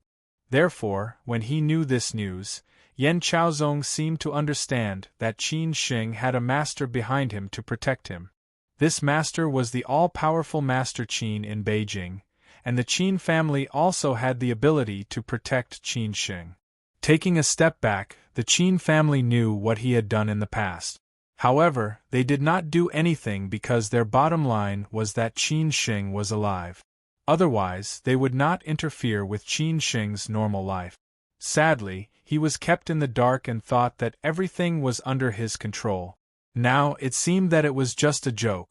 Therefore, Yan Chaozong guessed that he had already been blacklisted by the Qin family. It was not that the Qin family did not take action to deal with him, but that the Qin family was waiting for Qin Shing to deal with him personally. Yan Chaozong thought about it carefully. For the past 2 years, some of the Yan clan's businesses had been affected, and the careers of some key figures had stagnated. Could it be that the Qin clan was behind this? Also, they had forgotten the most important thing. It wasn't only the Qin family. There was also the even more tyrannical Zhu family, especially the man from the Zhu family who was in charge of Shanghai. This was the most terrifying thing. Fortunately, the relationship between the Qin family and the Zhu family was not very good. However, Qin Shing did not know what the Zhu family's attitude toward Qin Shing's matter was, nor did he know whether the Zhu family knew about those things. The more Yan Chaozong thought about it, the more he had a headache. He had never dared to tell his elders about this matter, because he knew what would happen if he told them. There was only one ending. He would become an abandoned chess piece and be abandoned. This was also the reason why Yan Chaozong dared to take such a risk. He would rather fight and fight than to be humiliated and die or become an abandoned chess piece. Moreover, he also knew what the final outcome would be. He would drag the entire Yan family down with him. By then, his grandfather would have no choice but to step in. The distance from the entrance to the private room was not far. However, Yan Chaozong thought about a lot of things on the way. He was thinking about what the rich playboy from Beijing would talk to him about. Of course, he would definitely talk about Qin Sheng, because the two of them did not have much interaction. They had only met twice in the past. When he was about to reach the private room, Yan Chaozong suddenly thought of a possibility. That was, did Qin Sheng know his identity long ago and was just pretending to be a pig to eat the tiger? And Yan Chaozong was fooled like a clown. This was not impossible. However, it did not seem to make sense. Yan Chaozong simply did not care about it anymore. These were all things in the past. The most important thing now was what to do next. When Yan Chaozong and his friends pushed open the door and entered, the inside was filled with smoke. A few rich playboys were smoking cigars, drinking whiskey and chatting. Seeing Yan Chaozong come in, the rich playboy quickly stood up and said, "Oh, Lao Yan, I have been waiting for you for a long time. You are finally here." This rich playboy was not someone else. He was Xueku, who had schemed to discuss Qin Sheng and had been fooled by Qin Sheng and Han Su in the end. This guy had finally recovered and directly came to Shanghai. The rich playboys present were all at the same level. Two of them did not get along with the Qin family. However, they had a good relationship with Xueku since they were young. That was why they were dragged to Shanghai. The reason why they chose this place was that a certain red playboy was now a local tyrant in Shanghai. When they arrived in Shanghai, they definitely had to pay a visit to the local tyrant first. This local tyrant's investment company was in the Zhongyin building.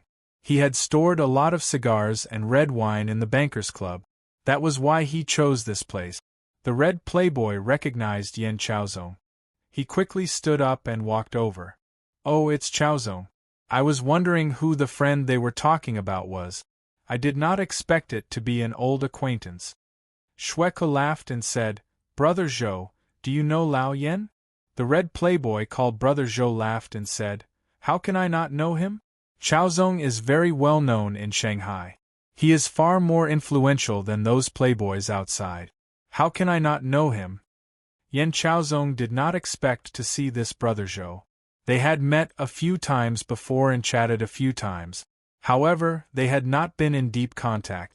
It seemed that he had not heard from others that this Brother Zhou had a powerful background. However, after seeing this Brother Zhou here today, Yan Chaozong immediately understood that this Brother Zhou was also a master who pretended to be a pig to eat a tiger. From the seating arrangement of these rich playboys, it could be seen that this Brother Zhou was sitting in the middle, and the others seemed to respect him. Yan Chaozong responded politely, "I did not expect Brother Zhou to be here. It's been a long time. Ha ha, we have many opportunities to meet. You guys chat first. I'm going out to meet some friends. It just so happens that the vice president of Ping and Securities is inside. I'll go and have a chat with him." Brother Zhou walked to Yan Chaozong's side, patted his shoulder and smiled at everyone. Brother Zhou was leaving? Xueku's expression changed slightly. He was just about to have a good chat with Brother Zhou. Brother Zhou was leaving. Obviously, he did not want to get involved. One of the rich playboys could not sit still anymore. He stood up and said, "Brother Zhou, you don't want to chat anymore?" Brother Zhou turned his head and smiled. "You guys chat first. I'll go and have a few words. I've already arranged the activities for tonight. You guys go all out tonight. Recently, a few new nightclubs have opened." After that, Brother Zhou, who was dressed in a suit and leather shoes, left directly without waiting for these rich playboys to reply. Gu Yongning did not follow them to Shanghai this time, so Xueku dragged the others along. After Brother Zhou left, one of the rich playboys said bluntly, "Brother Zhou obviously does not want to get involved. Let him be. We don't want to use him. This kind of thing is not difficult for us," Xueku said disapprovingly. Yan Chaozong did not know what they were talking about. He just looked at them quietly. He did not feel uncomfortable in front of these rich playboys. He would not be looked down upon. He still had this bit of weight. Only then did Xueku remember that Yan Chaozong was still there. He smiled and said, "Old Yan, why are you standing? Sit down. Let me introduce them to you. This is Su Bin, this is Gao Shi. You guys get to know each other. Xueku smiled and introduced them. The two rich playboys took the initiative to shake hands with Yan Chaozong and greet him. They looked very polite and did not look down on him. This was because they felt that Yan Chaozong's status was enough to play with them. After all, the Yan family was still very influential in Shanghai. In recent years, many leaders came from Shanghai. Everyone knew the relationship behind it, so they did not dare to look down on him. After Yan Chaozong sat down, Xueku did not give him a chance to breathe at all. He went straight to the point and said, "Qin Sheng has arrived in Shanghai." Xueku was stunned. Sure enough, they were talking about this matter. He replied calmly, "I know." This response made Xueku a little uncomfortable because it was too calm. As for Yan Chaozong, he knew that this was all within Xueku's expectations. Otherwise, Yan Chaozong would have died directly. He could be played to death at any time. Xueku asked very directly, "Don't you have any thoughts?"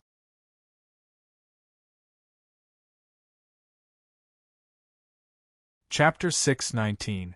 A powerful alliance all along. Yan Chaozong did not know what kind of enmity this ally had with Qin Sheng. Why did he hate Qin Sheng more than himself? It was as if Qin Sheng had killed his father and stolen his wife. Previously, he had taken the initiative to come to Shanghai to tell him everything about Qin Sheng. Now, he had once again come to Shanghai to find trouble with Qin Sheng. Yan Chaozong really could not understand his eagerness. No matter what, he had to be reserved. No matter what, he was most worried about Qin Sheng's revenge. Give him a chance to perform, big brother. This was the level of everyone's consideration.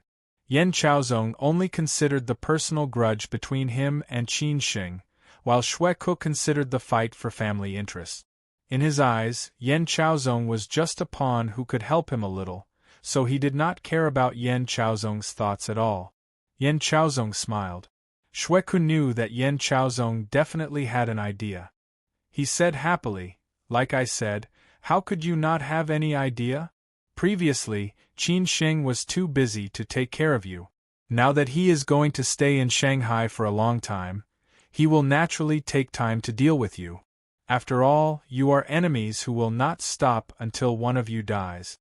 Su Bin and Gao Shi were about the same age as Xueku, but their roots were not in Shanghai. Some elders in their families had businesses in Shanghai. After all, there were many young people who went south to do business these years.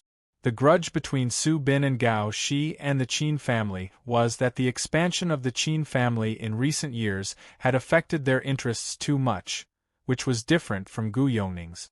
Therefore, they could not wait for the Qin family to fall. Naturally, they also hoped that Qin Sheng would be in trouble. He will stay in Shanghai for a long time? Yan Chaozong did not know this, so he asked in surprise. Xueku replied honestly, "Why would I lie to you? I also have allies in the Chang'an group. This time, Qin Sheng's main task in Shanghai is to be responsible for the reorganization of several companies of the Chang'an group in Shanghai. This is also a test for Qin Sheng. After all, the Qin family paid a price for him to enter the Chang'an group's board of directors. If he wants to succeed the Chang'an group in the future, he needs the approval of these major shareholders. These people recognize Qin Chang'an, but not Qin Sheng." "I see," Yan Chaozong said thoughtfully. However, he still felt a little uncomfortable when he heard those words. After all, the loser who used to be at the bottom of society had now jumped to the top of the social pyramid and surpassed Yan Chaozong. How could Yan Chaozong feel comfortable?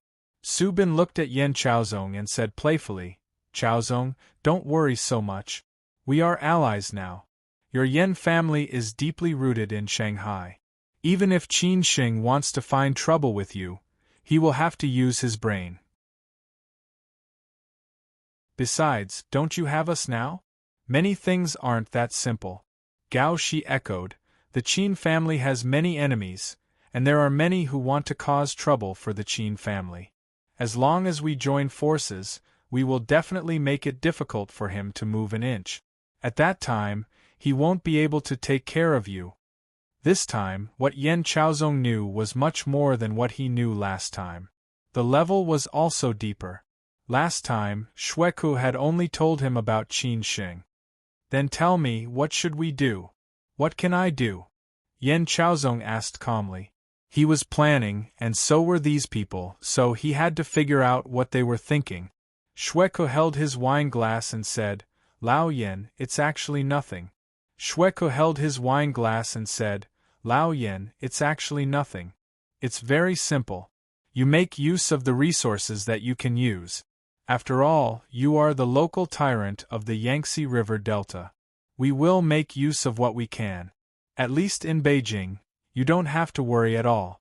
We will send you first-hand information and use our resources to make up for your shortcomings in the Yangtze River Delta. That's good. Yan Chaozong smiled and nodded. To be honest, he was still wary of these rich playboys. He was afraid that he would become their cannon fodder. If that happened, he wouldn't even know how he died. Maybe for many people, if they had a good relationship with these rich playboys, it would be of great help to them in the future. However, Yan Chaozong didn't think so. He didn't expect these things. He only hoped to solve the big problem of Qin Xing. Xueku looked at Yan Chaozong and said very seriously, Then can you tell me what resources you have on your side now? Yan Chaozong didn't intend to hide this point. He said bluntly, Just a few days ago, Qin Xing broke one of Yi Tianming's son's legs. It should be in front of Yi Tianming. Yi Tianming has some power in Shanghai. I can find a way to contact him. I don't believe that he will swallow this. Of course, when the time comes, I may use you as my endorsement. That way the success rate will be higher. No problem. If you need us to help, you can tell us directly. Anyway, we will be in Shanghai for a long time this time. Xueku nodded and agreed. This time, they were operating on two fronts. Not only would they stop Qin Xing on Yan Chaozong's side, but they would also stop Qin Xing on the reorganization of the Chang and Group's Shanghai company. Because some people didn't want Qin Xing to complete this smoothly and they were unwilling to show up, they handed it to Xueku, who didn't hide his ambition. Yan Chaozong thought for a moment and said, There are also some resources in Zhujiang. Previously, when Qin Xing was in Shanghai, I pulled a group of people to set up a dead end for him. Unfortunately, Qin Xing escaped from death. Now that I think about it, it should be the Qin family operating behind the scenes. However, those people have already offended Qin Xing. I also told them about Qin Xing's information. Now they are all worried about the revenge from the Qin family. Some time ago, I went over there to talk to them. Some people have already made up their minds to fight. Of course, some people are hesitant. If you show up, then they will definitely make up their minds. After all, the relationship between those people in Zhujiang is complicated. No matter what the final result is, it will bring a lot of trouble to Qin Xing and the Qin family. Lao Yen, not bad. Awesome, Xueku said with a smile. Both Su Bin and Gao Shi's eyes lit up. This Yan Chaozong was really capable. If this was really the case, a lot of things could be done with half the effort. If it really couldn't be done, they could ask the elders of their family to come forward. Anyway, they didn't need to hide from the Qin family at all. Yan Chaozong smiled bitterly and said, I have no way out now, so I can only prepare for a rainy day. Yan Chaozong often thought about this matter. It was really a double loss. Not only did he lose Lin Su, but he also offended Qin Xing. He didn't get anything. It was really sad. Don't be so pessimistic. There are many things you don't know. The Qin family is not as powerful as you think. Their crisis is bigger than yours, Xueku said to reassure Yan Chaozong. Yan Chaozong took the opportunity to ask, Some time ago, the outside world said that Master Qin was very likely to have an accident. Recently, there has been no news about it. What happened? The storm is still there. It just gave them a chance to breathe. However, there are still internal and external troubles. It is too difficult to get through it. Because too many people want to see the Qin family fall, and then eat up the Qin family. Because only interests are common allies. Don't you think so? Xueku said happily. However, Xueku was thinking in his heart, compared to the real big bosses behind the scenes, they were just pawns. Those big bosses who did not show up were the most terrifying. Yan Chaozong understood, and this gave him some confidence. The general situation was almost explained. The details had to be planned step by step. The most important thing today was to let Yan Chaozong, Gao Shi and Su Bin get to know each other, and then get to know a few rich playboys in Shanghai, who could be Yan Chaozong's helpers in the future. So Xueku stood up and said, "Okay, we are almost done talking. Let's talk about the details later. Let's find a place to eat first. This broken place is now full of the smell of money. It's boring. I still have something to do. I need to see someone. I won't accompany you to eat. Anyway, you will be in Shanghai for a long time. Tomorrow I will host a banquet to entertain you. How about it?" Yan Chaozong said with a smile. Su Bin frowned slightly and said, "Chaozong, you are not being honest." Gao Shi did not say anything. He felt that Yan Chaozong was not bad at his age. At least he would not be so weak in front of them, which was enough to earn their respect. Xueku did not think much and replied, "Since you have something to do with eating, you will have time to go to the bar. We haven't had a good drink yet." Yan Chaozong thought for a moment and agreed, "Okay, see you later." At this moment, Qin Sheng was on the way to Pudong Airport with Lin Su. He came to Shanghai to solve the trivial things in the past, but he did not know that a big net had been spread.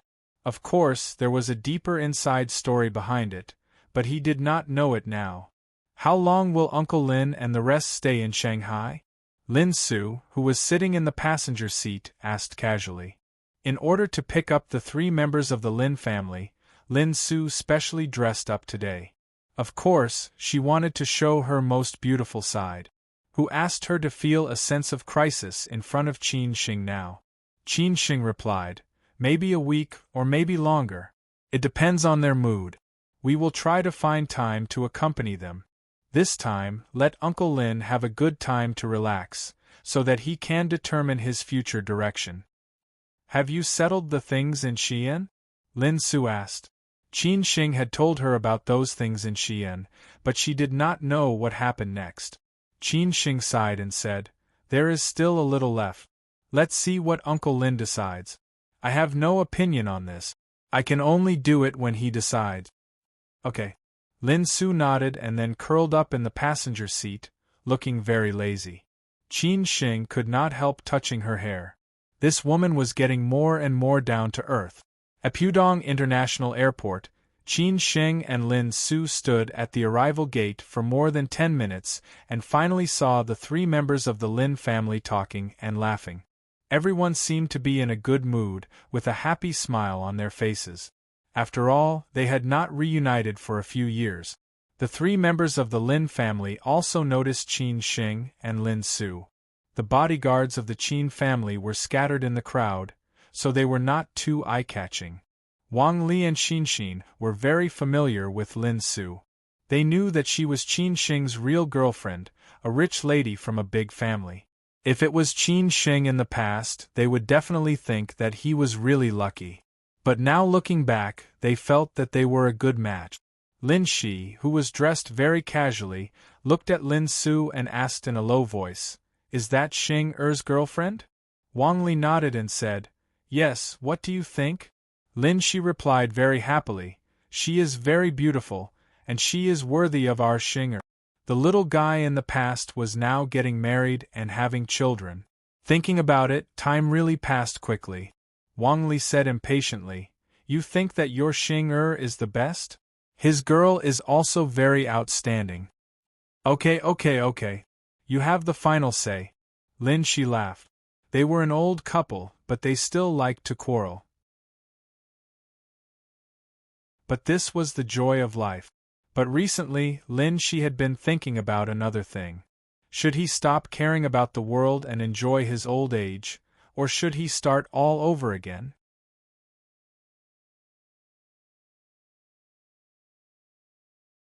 Chapter 620. As expected, she was now in his early 50s, which was a bit awkward. If he was an ordinary person, he would be retiring soon and enjoying his old age with his grandchildren. For many business tycoons like Lin Shi, they had already started to train their successors and gradually retreated behind the scenes, no longer appearing in public. Of course, there were many people who were unwilling to be left out, but they were very few. Lin Shi's life was supposed to be like this. Before the accident, his life had already reached its peak. He was waiting for Xin and Qin Sheng to graduate and enter the company to take over. After all, Xin was just a girl, and she had to get married in the future, so he trusted Qin Sheng more. He did not stop training Qin Sheng just because he was just an adopted son.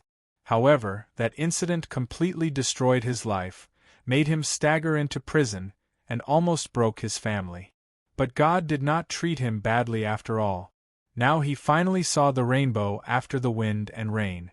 However, after experiencing these things, Lin Shi had also become indifferent to many things. He more or less hated those who were unfathomable and deceitful. But if he were to enjoy his old age, it seemed that he would not be satisfied with a peaceful life, so Lin Shi was a little hesitant. When Lin Shi and Wang Li came out with Xin, Qin Sheng quickly greeted them and took their luggage, smiling. "Uncle Lin, Auntie Wang, welcome to Shanghai," Lin Shi said with some emotion. "The last time I came to Shanghai was already 4 years ago. Shanghai is developing better and better, changing with each passing day. You were still studying at Fudan University back then, but now you are independent." Wang Li deliberately said, "Why do you like to be emotional more and more? Didn't you just stay here for a while? There are many places you haven't been to. Do you have to be emotional every time you go?" After Lin Shi came back, Wang Li's life became a lot more interesting. She was no longer the kind of person who liked to quarrel with Lin Shi when she had nothing to do. With Xin, the weird girl, the family of 3 was happy and harmonious. Her life in Sanya during this period of time was the happiest in recent years. Lin Shi did not know whether to laugh or cry, and Qin Sheng did not say anything. Xin had already covered her mouth and could not stop laughing. These days, she had been used to this way of life of her parents. At this time, Lin Shi looked at Lin Su. Lin Shi found it interesting that Qin Sheng's girlfriend also had the surname Lin. He smiled and asked, "Don't you want to introduce your girlfriend to me? I heard a lot about her from your Auntie Wang and Xin." Without Qin Sheng's introduction, Lin Su took the initiative to greet him generously. "Hello, Uncle Lin." Since Wang Li and Xin both agreed with him, of course, Lin Shi would not have any objection. He believed in Qin Sheng's judgment. As for the thing between Qin Sheng and Su Qin, he had heard Xin talk about it. Although he felt it was a pity, this was the way of love. Maybe they were not destined to be together. "Susu, before I met you, I was wondering what kind of girl could make Qin Sheng fall for you. But now, I feel that he must be very lucky to find a girl like you." "Ha ha ha," Lin Shi said happily. Of course, he was praising Lin Su.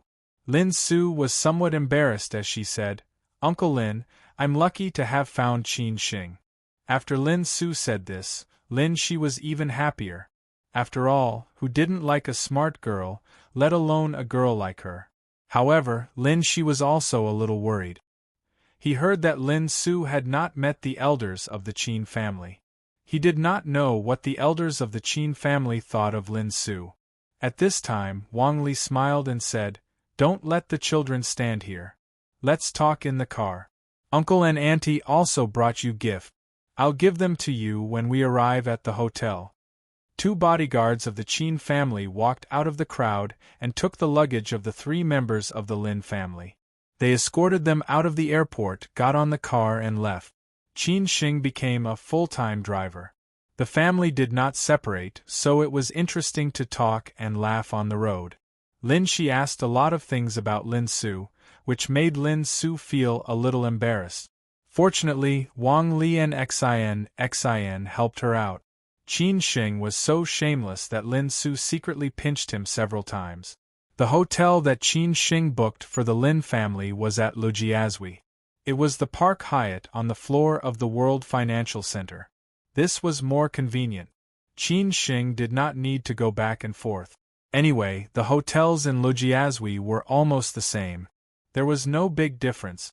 After putting down the luggage and taking a short rest in the hotel, Qin Shing took them to dinner. The dinner was at the private restaurant on Dongdaming Road, which they had been to a lot recently. Both Zhu Qingwen and Xue Qinyan knew the female owner of the restaurant. Now Qin Shing was also familiar with her. Therefore, when Qin Shing arrived, the female owner was already waiting in the hall. The agreed time with Qin Shing was almost less than 5 minutes. The female owner was still charming. No matter who she was facing, she could handle it with ease. After all, she came from Beijing. She could see that Lin Shi and Wang Li were the VIPs tonight, so she took the initiative to introduce the situation of the restaurant. After entering the private room, she worked as a waitress again, recommending dishes that were more suitable for the taste.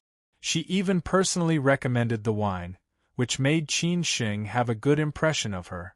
After everything was arranged, she smiled and said goodbye. She did not forget to tell him to look for her at any time. It seemed that it was a bit of a waste of talent for such a person to stay here. But after all, Qin Shing knew about her story. Maybe it was because he had experienced too much that he wanted to live a normal life. This woman is not simple. Although Lin Shi had stayed in there for a few years, he had met all kinds of people for so many years. How could he not see that this woman was not simple? Qin Shing sat close to Lin Shi. The women laughed and chatted about their topics, such as the interesting news in Sanya. Qin Shing said in a low voice, she worked in Beijing before the accident, and her position was not low. Later, she got involved with a big shot, so she took the initiative to resign. Then, she opened this restaurant. Many people came to support her. I also came here with my friend. She came from Beijing, no wonder. After Qin Shing explained, Lin Shi also understood. Those who could stay in Beijing were definitely not simple. He had met such people before. After Qin Shing chatted with the women for a while, the dishes were all served. He and Uncle Lin drank white wine, while the women drank red wine. Originally, Lin Shi wanted to bring the family of 3 to Beijing directly. Who would have thought that Qin Shing would suddenly come to Shanghai? In the end, they could only go to Shanghai. It was also time for Xin to go back to school. During this period, she had missed a lot of classes, but Xin was already preparing for the postgraduate entrance examination. How long will you stay in Shanghai? Lin Shi asked with a smile. Qin Shing replied honestly, I don't know. Maybe 1 or 2 months, maybe a year and a half. I can only go back after I finish my business. Now it's just the beginning. What's the matter? You look like you have a headache. Lin Shi was a little confused. Qin Shing explained casually. The board of directors decided to integrate several companies under the group in Shanghai into a new company. This matter was handed to me as a kind of test for me. I have no experience in this, so it's a bit tricky. You don't know, can you find someone who does? Lin Shi suggested. Qin Shing replied, that's true. Fortunately, I have a talent around me who knows about this, and has already started to make arrangements. But I have no idea what the result will be. Lin Shi frowned and thought for a moment. In this case, it seems that I have to come back. Qin Shing looked at Uncle Lin in surprise. He did not know what Uncle Lin meant. Was Uncle Lin going to help him solve this problem? Lin Shi said angrily, what? You still don't trust your Uncle Lin? Your Uncle Lin used to be a successful businessman, after all. I still have this bit of experience. I can give you some reasonable suggestions and help you to check the situation. Qin Sheng was a little excited. Uncle Lin, if this is the case, of course I'm looking forward to it. I'm just afraid that it will be too hard for you. After all, you just came out.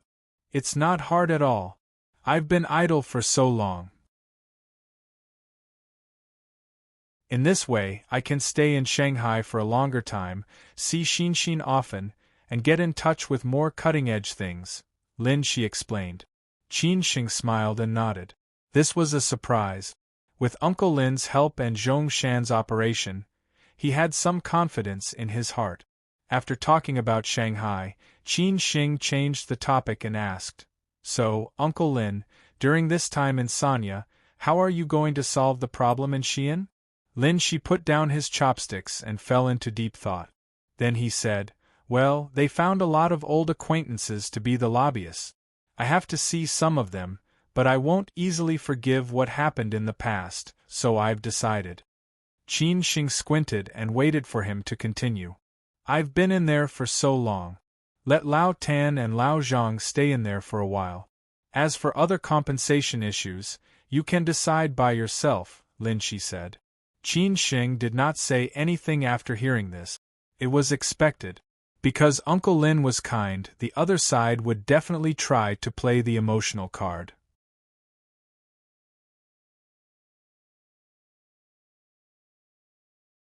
Chapter 621. Learn from each other. Although Qin Sheng was a little reluctant about Uncle Lin's decision, he could only do so. Uncle Lin valued friendship and righteousness, otherwise he would not have been framed in the first place. It was because he trusted others too much. Now, these people who had framed him were about to be punished. For most people, they might not choose to forgive, but to take revenge crazily. For example, Qin Sheng would not forgive those who had bullied him. As many big shots said, it was God's job to forgive them. What they needed to do was to send these people to God. Lin Shi did not choose to take revenge crazily, nor did he choose to forgive. After all, he was not a saint. He just chose a relatively gentle way to deal with it. Since Uncle Lin had made the decision, what Qin Sheng needed to do next was to let Lu Changxi have a good talk with the Tan and Zhang families and ask for a sky-high compensation plan. In fact, these were all what Uncle Lin deserved. In this way, no matter what he did in the future, he would have a worry-free guarantee. The two men talked about their own things, and the three women talked about theirs. Since Lin Shi was released from prison, Wang Li's spirit was very good. It was just that her leg needed a short time to recover, so she still sat in a wheelchair wherever she went. Lin Su had already made an appointment to bring the Lin family of 3 to Disneyland tomorrow to relax. This way, she could help Qin Sheng share his burden. After all, Qin Sheng was busy during this period of time. After dinner, no one was in a hurry to go back. Instead, they wandered around the Bund, taking it as a stroll to aid digestion. At night, the Bund was very lively. There was never a shortage of people in the 10-mile ocean field. The 8 immortals crossing the sea showed their magical powers, all wanting to make a name for themselves in this city. Lin Shi used to come to Shanghai often. Every time he went there, it could stimulate his fighting spirit, so his business became bigger and bigger. It was a pity that he encountered such a thing later. Wandering around the Bund tonight, looking at the night view on both sides of the Huangpu River, Lin Shi still felt that it was difficult to calm down. It seemed that he was a person who could not stay idle. After all, he still had a lot of ambitions that he had not realized. Therefore, after returning to Xi'an, Lin Shi would choose to start a new business. After walking for less than an hour, Qin Sheng and Lin Su sent them back to the hotel, and then they went back to Lu Jiazhui apartment. On Yan Chaozong's side, the guests tonight were the group from Zhujiang. They naturally talked about Qin Sheng, but no one else knew what they talked about. Yan Chaozong was not in a hurry to tell them about his allies from Beijing. He wanted to see who was in charge among these people. Of course, he would pay the highest price. The next day, Qin Sheng continued to be busy. Lin Su and Xian brought Lin Shi and Wang Li to Fudan University in the morning. Xian had not been back to school for a long time. If Qin Sheng had not applied for leave for her through his small aunt, her counselor would have exploded. At noon, Lin Shi and Wang Li treated Xinxin's roommates to lunch. The location was booked by Lin Su. It was not a very high-end place. Lin Su was afraid that if it was too extravagant, it would arouse Xinxin's roommates' disgust and conflict. In the future, they would have problems getting along.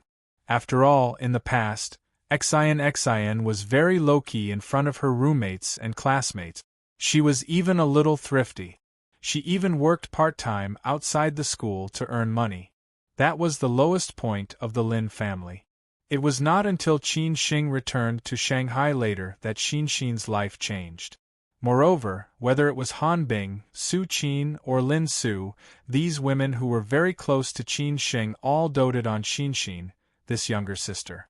They bought a lot of clothes and cosmetics for Xinxin. Now, Xian's life was getting better and better. Not only was her father released from prison, but Qin Sheng's identity as her brother had changed drastically. She would definitely be doted on. In the afternoon, Lin Su took them to Disneyland. Qin Sheng was in the company in the morning. He went to Shangshan Ruoshui to handle some necessary procedures. Now Shangshan Ruoshui completely belonged to Qin Sheng. The era of Boss Yi had finally come to an end. Mizan, Yu Fengji and Liu Yuan were in Hangzhou dealing with things there. They had already taken the initiative to resign to Chao De. Chao De did not have any opinion on it. He did not ask why they resigned, where they would go next and so on. He readily agreed, as if he had already known this day would come. After all, these people were brought here by Qin Sheng. This made Mizan and others a little embarrassed. The only thing they could do was to help Chao De to smoothly complete the handover of the company, and then quickly return to Shanghai to take over the new Shangshan Ruoshui. However, during this period, no one told Chao De that Qin Sheng had returned to Shanghai. The most important thing was that Chao De did not ask about these things. After coming out of Shangshan Ruoshui, Qin Sheng went to his grandmother's place on the way. Today, his small aunt was also here. Because his grandmother was a little unwell these 2 days, the medical staff had already suggested that she go to the hospital for observation. However, his grandmother was unwilling to go to the hospital and only wanted to stay in the foreign-style house. The medical staff could not persuade her, so they could only let her be. However, they sent more people to Ruijin Hospital next door if there was any problem. Because of this, his small aunt had been at his grandmother's place these days, for fear that something might happen. Qin Sheng did not know until this morning. It turned out that his grandmother had been unwilling to tell him. She was afraid that he would be worried, so he hurried over. When Qin Sheng came over, his grandmother was resting. He did not dare to disturb her.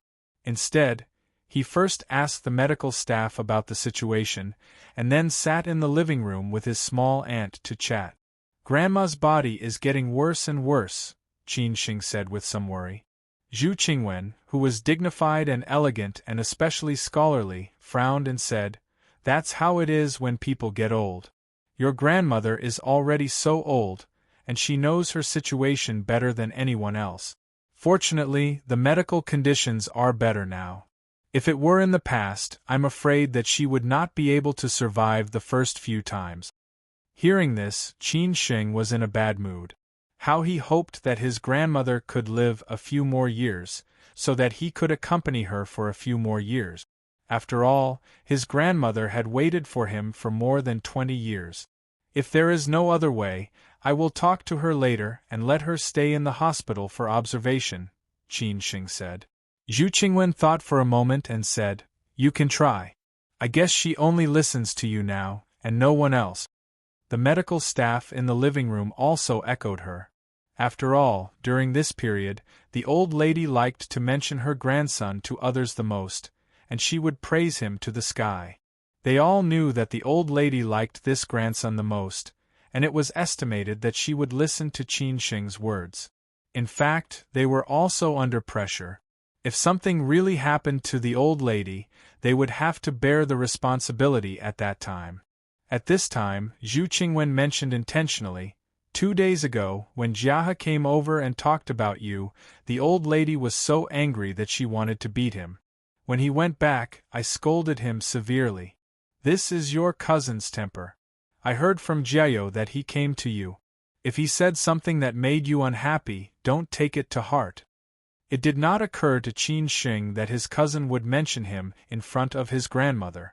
It was estimated that he had not said anything good, or his grandmother would not have been angry.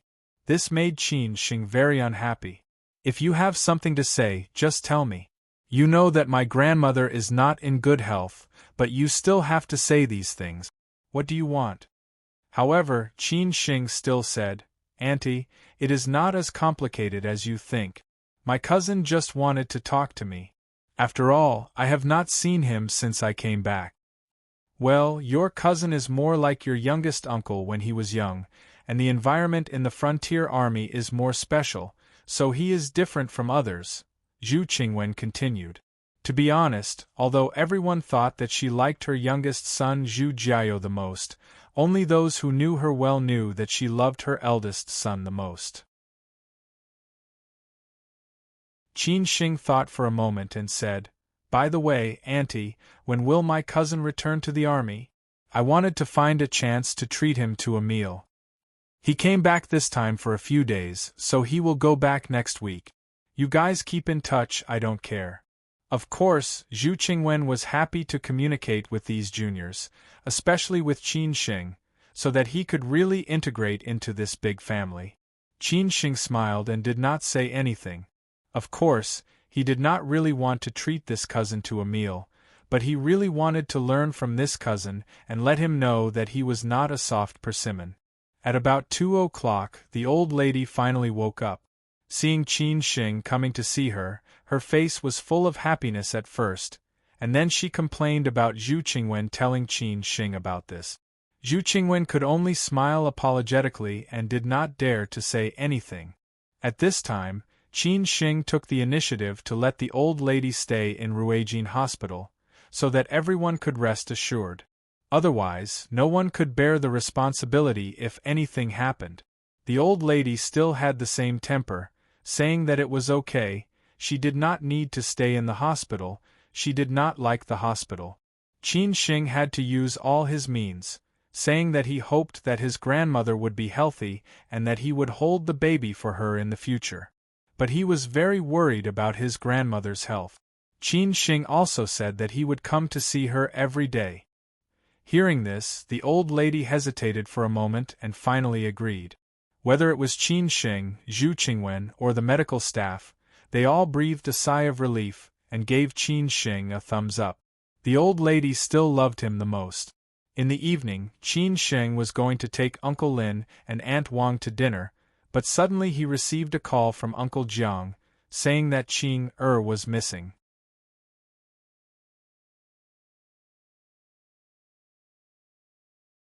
Chapter 622. Fishing in troubled waters. If it were not for the old lady's illness, Zhu Qingwen would have invited the 3 members of the Lin family to dinner on behalf of the Zhu family, to thank them for taking care of Qin Shing all these years. Otherwise, when the Lin family came to Shanghai, the Zhu family would not be a good host. No matter how high the status of the Zhu family was, the Lin family had raised Qin Shing for so many years. No matter what, they should be grateful. If the old lady's health allowed it, she might come out in person. After all, the old lady had been murmuring about this for a long time. Unfortunately, the old lady was too weak recently, so Zhu Qingwen did not mention it. Zhu Qingwen had told Qin Shing that he would invite the 3 members of the Lin family to dinner after arranging the old lady's affairs. Fortunately, they would stay in Shanghai for a while, or they might miss it this time. Therefore, after Qin Shing helped his small aunt deal with Grandma's hospitalization, he was ready to meet Uncle Lin and the others and have dinner together. He did not expect to receive such a call as soon as he went out, which was somewhat unexpected. Jiang Xianbang's words on the phone were very vague. Qin Xing had to ask the old housekeeper about the specific situation. Therefore, he did not dare to delay and hurried over. After all, everyone was busy now. Chang Baji and Hao Lei were in charge of Shangshan Ruoshui, Brother Wu was in charge of Yan Chaozong, and Tang Shi was arranged to find the trace of Gu Xiaobo, but there was no news yet. This guy was hiding very well. In addition to the bodyguards who were responsible for protecting Lin Su, Qin Xing did not have many people with him. Today, he only went out with Bach and 2 bodyguards. Soon, Qin Xing arrived at Jiang Xianbang's old foreign-style house. The old housekeeper, Uncle Wang, was already waiting for Qin Xing at the door. Seeing Qin Xing get out of the car, he hurried over. Qin Xing frowned. "Uncle Wang, what's wrong? What's wrong with Qing?" Uncle Wang looked very anxious. In the past, he would politely welcome Qin Xing into the foreign-style house first. Today, he did not care about anything else and said directly, "I can't contact Qing. Her phone is off. The school said that she went back a long time ago. I have no choice but to contact you." Qin Xing's face was serious. He asked, "Uncle Wang, has this happened before?" Uncle Wang shook his head and said, "There has never been such a situation, especially after old Jiang went abroad. Every day, Qing would tell me in advance no matter what she was going to do. Her mobile phone would never be turned off, so I am very worried about her." Uncle Wang was right. Qing's life was very regular. Apart from going to class, she would stay at home. Only occasionally would she go shopping with friends, but the number of times was pitiful. It was really strange that her phone was suddenly turned off and there was no news. Qin Xing had to comfort her. "Uncle Wang, don't worry. I'll let you." Qing's SS's. Qing's SS. Qing's 1, Qing's C. I Qing's Qing, Qing's 1, Qing's of Qing Xing. Wang, when did he leave the bungalow? When did he go to school? When did he leave the school? Also, when did he turn off his phone? Qin Xing called Chang Baji, Hao Lei, and the 2 men who were in charge of Shanghai affairs. He asked them to send more people to look for Qing. Qin Xing did not stay idle. He first told Lin Su that he had something to do tonight and asked her to accompany Uncle Lin and Aunt Wang. Then he rushed to the Shanghai Conservatory of Music and found a teacher who had a good relationship with Qing. He asked about Qing's recent situation in school and so on. Of course, he also asked which friends Qing was close to. After that, he made a phone call. However, no one had any news about Qing. Some said they hadn't seen her for a long time. But they started to contact their friends to ask about Qing. After being busy for 2 hours, it was completely dark outside. Qin Xing was still not able to find Qing, which made him more and more worried. After all, if he continued to delay, the probability of an accident would increase. If something really happened, it would be hard for him to explain to Uncle Jiang, who had entrusted Qing to him. The only news he got was that the rich second generation, whom he saw at the gate of the old foreign-style house, had been pestering Qing. Qin Xing knew about it. After all, Qing had told him about it. Qin Xing thought for a moment, wondering if there was such a possibility. That day, he had asked his subordinates to investigate this rich second generation. The news he got was that he had a small background. It was not as exaggerated as what he had told Qing. It was just that his parents were in business, and he had an uncle who worked in the municipal party committee, who was the deputy director of a department with real power. His grandfather had retired with the treatment of the main hall, so he boasted a lot outside, saying that many of his relatives were high-ranking officials. Those who did not know him thought he was awesome, but those who knew him did not take him seriously, not to mention those rich second generations in Shanghai. Therefore, this guy usually cheated innocent girls. He did the same thing when he was pursuing Qing. But Qing was not an ordinary girl, so he could not get her. However, this kind of man would only go crazy if he could not get her, and would not cherish those who were easy to get. He specially investigated Ching Er's background, and was shocked after knowing it. Originally, he had given up, but he could not forget it. Finally, he decided to give it a try. Then he found that it was not as difficult as he had imagined, so he pestered Ching Er even more. Qin Shing wondered if this guy would really use force when the soft approach failed. Moreover, he had been slapped in the face by Qin Shing that day. Maybe he would break down and take a risk out of desperation. Moreover, Qin Shing got the news that this guy did not pester Qing Er these days. Whether it had anything to do with him or not, Qin Shing had to investigate it to be relieved. After all, he was indeed a big suspect, so Qin Shing arranged someone to investigate it. Qing Er was staying in a villa in Jiabe. She was indeed cheated by the rich second generation called Hui Tao. The reason why Qing Er came here was that Hui Tao set a trap for her. What kind of trap could make Qing Er come here? Then it could only be Jiang Xianbang. Hui Tao did not give up. He told Qing Er that he really had a way to make Jiang Xianbang come back. Believe it or not, he could talk about it in detail. Then he asked Qing Er if Qin Shing had taken action to make Jiang Xianbang come back. Qing Er honestly said no. This made Hui Tao more hopeful in his heart. So he said he had a way, and Qing Er followed him. But this was not Hui Tao's real intention. His real intention was to teach Qin Shing a lesson and let him know the difficulties and retreat. Then he could take Qing Er step by step. Coincidentally, a friend who mingled outside said that he could help him find some people. He only needed to cooperate. Both sides hit it off, and that was what happened tonight. But he did not know that tonight he was just a cannon fodder. The real hidden behind the scenes was someone else, and the target of these people was Qin Shing. One trap after another. Who was the one who designed this trap?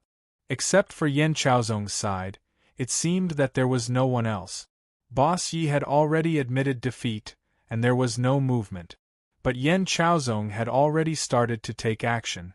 Tonight's matter was completely planned by Gu Xiaobo and Feng He.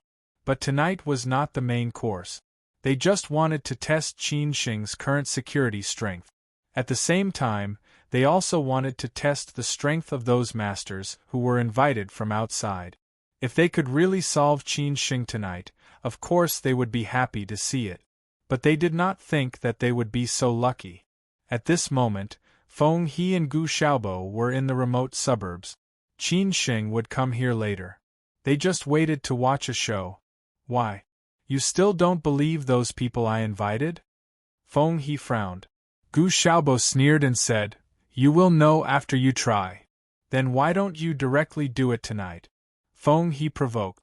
Gu Xiaobo was not stupid. He said disapprovingly, "If Marshal Uncle Chang is not here, I can try. But if Marshal Uncle Chang is here, we should not take the risk. After all, we do not know the power of others. Tonight is just a test." Very stable. Feng He said happily.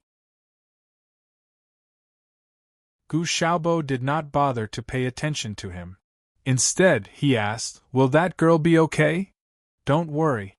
I have arranged everything. That guy will not act recklessly. I am not a person who will vent my anger on a woman. I am not that despicable," Feng He replied. Gu Xiaobo was relieved. He was very disgusted with this kind of trick. After confirming again and again, he agreed to this matter.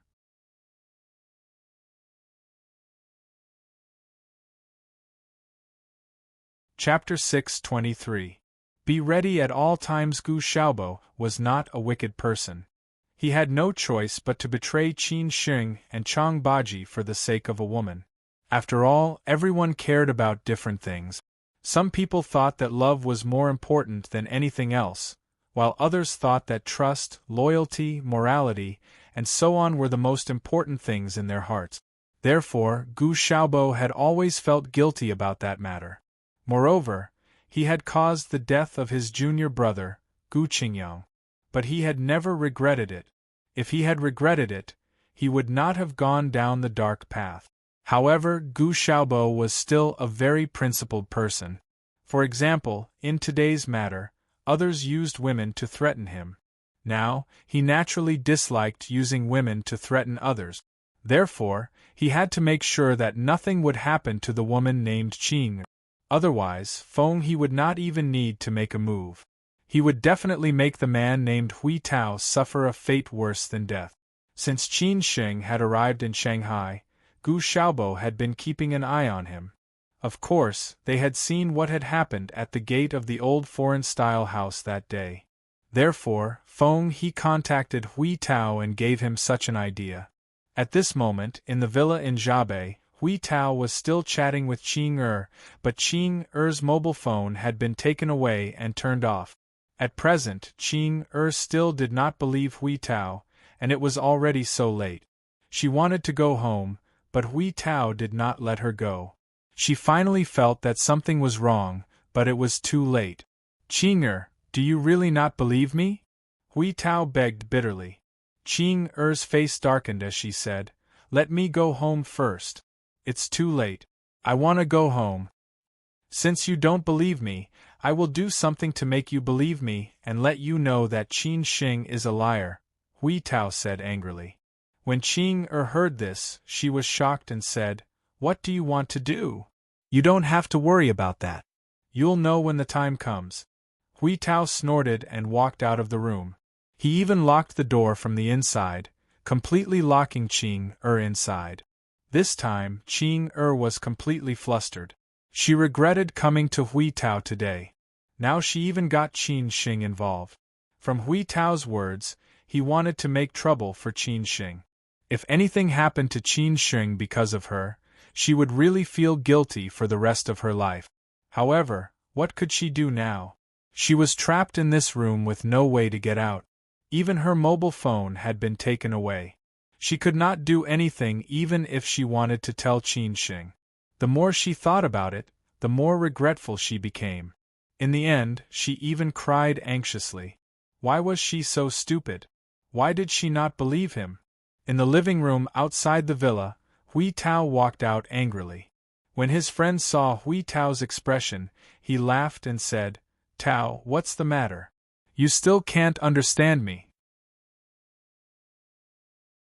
I really want to force myself on you right now," Hui Tao shouted through gritted teeth. Hearing this, the friend was startled and hurriedly comforted him. "Women need to be patient. I think you like this woman very much. If you want to marry her, you need to take it slow.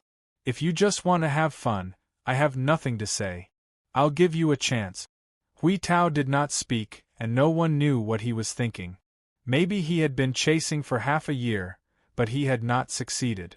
So now he not only wanted to get Qing body, but also wanted to get Qing heart.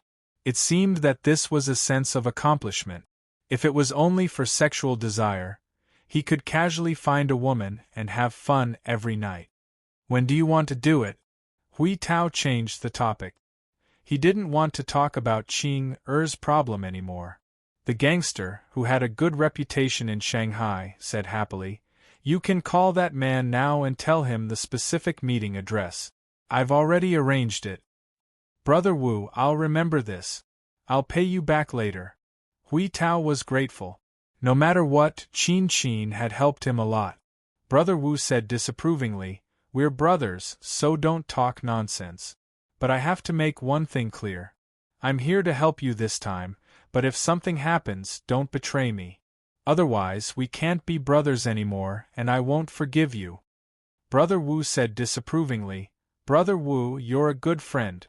Hui Tao laughed and said, "Brother Wu, don't worry. I'm not that kind of person. You know me." Brother Wu smiled but didn't say anything. But his eyes were full of schemes. Hui Tao didn't know that. But what did Brother Wu know? He was just a pawn of Feng He, a cannon fodder who would be sacrificed later than Hui Tao. Hui Tao had already got Qin Sheng's mobile phone. Of course, he got it from Qing's mobile phone. Then he turned it off. At this moment, he took out the strange mobile phone, he had prepared and slowly dialed Qin Shing's number, waiting for him to fall into the trap. In Jing'an district, Qin Shing was on his way to the Municipal Public Security Bureau. He wanted to check the surveillance video near the music academy and the road surveillance to see if he could find Qing Er's car. At this time, he suddenly received a strange call from a Shanghai number. Qin Shing had to think about it. When he picked up the phone, Hui Tao said bluntly, "I'm Hui Tao. You know me. I want to talk to you. Do you dare to come?" "It's you." Hearing this, Qin Shing's face immediately became gloomy. He sneered. Hui Tao laughed and said, "Yes, it's me. But don't worry, I won't hurt Qing Er. I just want to talk to you. Do you dare to come?" Address. Qin Shing didn't waste time and got straight to the point. Hui Tao directly told Qin Shing the address, which was the deserted place in the suburbs that Brother Wu had chosen. It was an hour and a half away from the city. After telling him the address, Hui Tao didn't forget to remind him, "Remember, it's just you. If you dare to bring others, don't blame me for being rude." "Don't worry, it's just me," Qin Shing said disdainfully.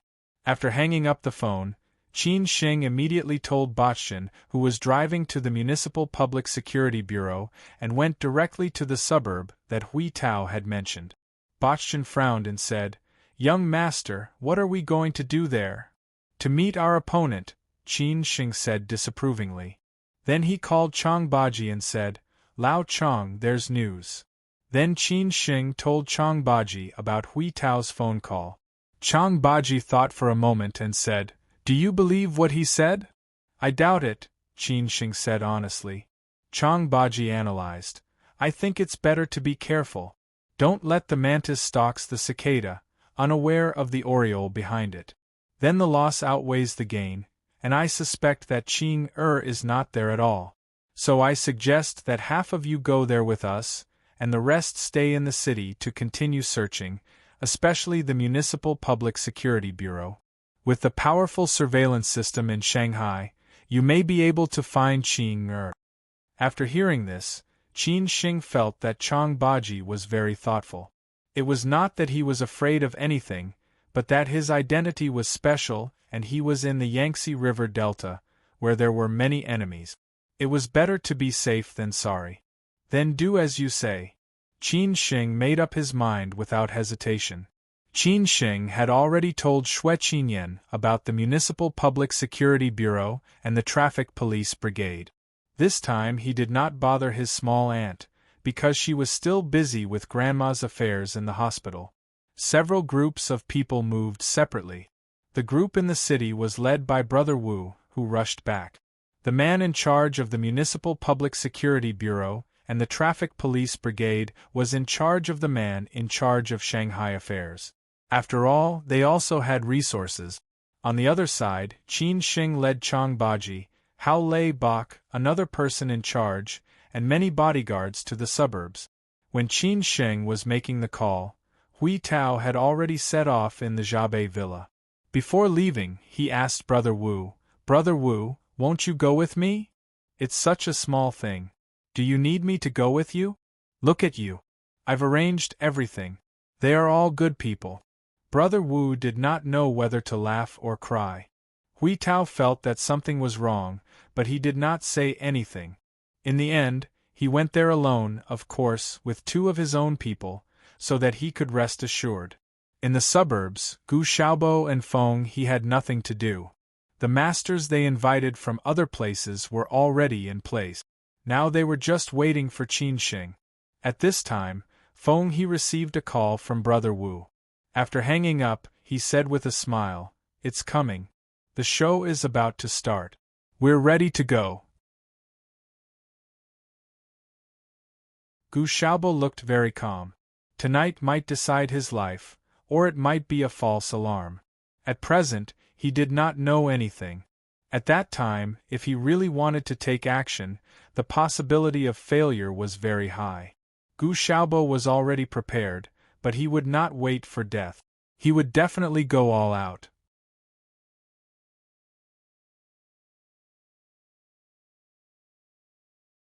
Chapter 624. Making a decisive decision. The Yen clan did not lack money, and Feng He's side did not lack resources. Money could make the world go round. Therefore, it was not difficult to spend a lot of money to find a few truly awesome big shots. Of course, they might not be able to invite those hidden experts, but within the scope of the money they could spend, these few people could definitely be considered as first-class experts. However, after all, it was not Feng He who hired them. Of course, he had to know if the money was worth it. That was why he tested them tonight. He could explain to the Yen family when the time came. He could not let others think that he had wasted his money. By then, not only would they think that he was not capable enough, but they would also think that he was pocketing his own money. This time, they had invited a total of 4 experts. 2 of them were from Shandong and the other 2 were from Sichuan. Each of them offered a price as high as 1 million yuan. However, this amount of money was nothing to the Yen clan as long as they did a good job. At this moment, these masters were hiding on the facade of an abandoned farmhouse in the suburbs, waiting for him to walk into the trap. By then, they would definitely do their best to make the buyer believe in their strength. After all, they had only given him a 30% deposit. The rest of the money would come later. Hui Tao arrived first with 2 friends. These 2 friends were not martial artists. They were just trainers in the gym. They often ate, drank, and played with Hui Tao and often took advantage of him. Of course, they had to help Hui Tao today. Otherwise, how could they be friends in the future? After seeing the so-called masters at the place that Brother Wu mentioned, Hui Tao more or less did not believe that these men in front of him were very capable. They were either ugly or stupid. He really did not know where Brother Wu found them. One of them was even an old man in his 50s. "Can you fight?" Hui Tao asked with some disdain. These men seemed to have no intention of answering Hui Tao. After all, they already knew what was going on. This fool in front of them was still kept in the dark.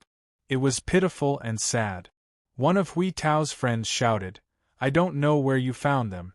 With their size, I think I can fight 5 of them at once." Another friend replied in a low profile, "I'm not as good as you. I can only fight 3 of them at once." After saying that, they looked at each other and laughed. Hui Tao also felt that they were right, so he laughed too. Did this Brother Wu have no subordinates? The few men were ridiculed in such a way. Of course, they were very unhappy in their hearts, but they knew what to do later, so they didn't care. Who knew that these men did not speak? Hui Tao's friends were even more presumptuous, thinking that, as they said, these were all trash. At this time, a slightly younger man finally couldn't help but stand out and say, "Both of you, come at me together. If you can hold on for a minute, it's your win." Although he said he was young, he was actually in his 30s.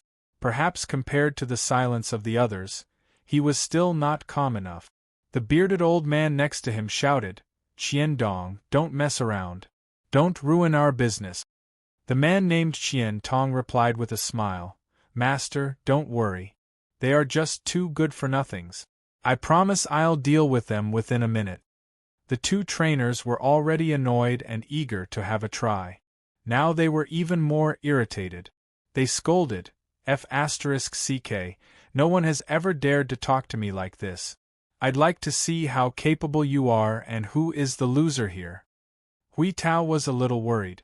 On the one hand, he was afraid that Brother Wu would be angry. After all, he did not dare to provoke Brother Wu, and these people were Brother Wu's subordinates.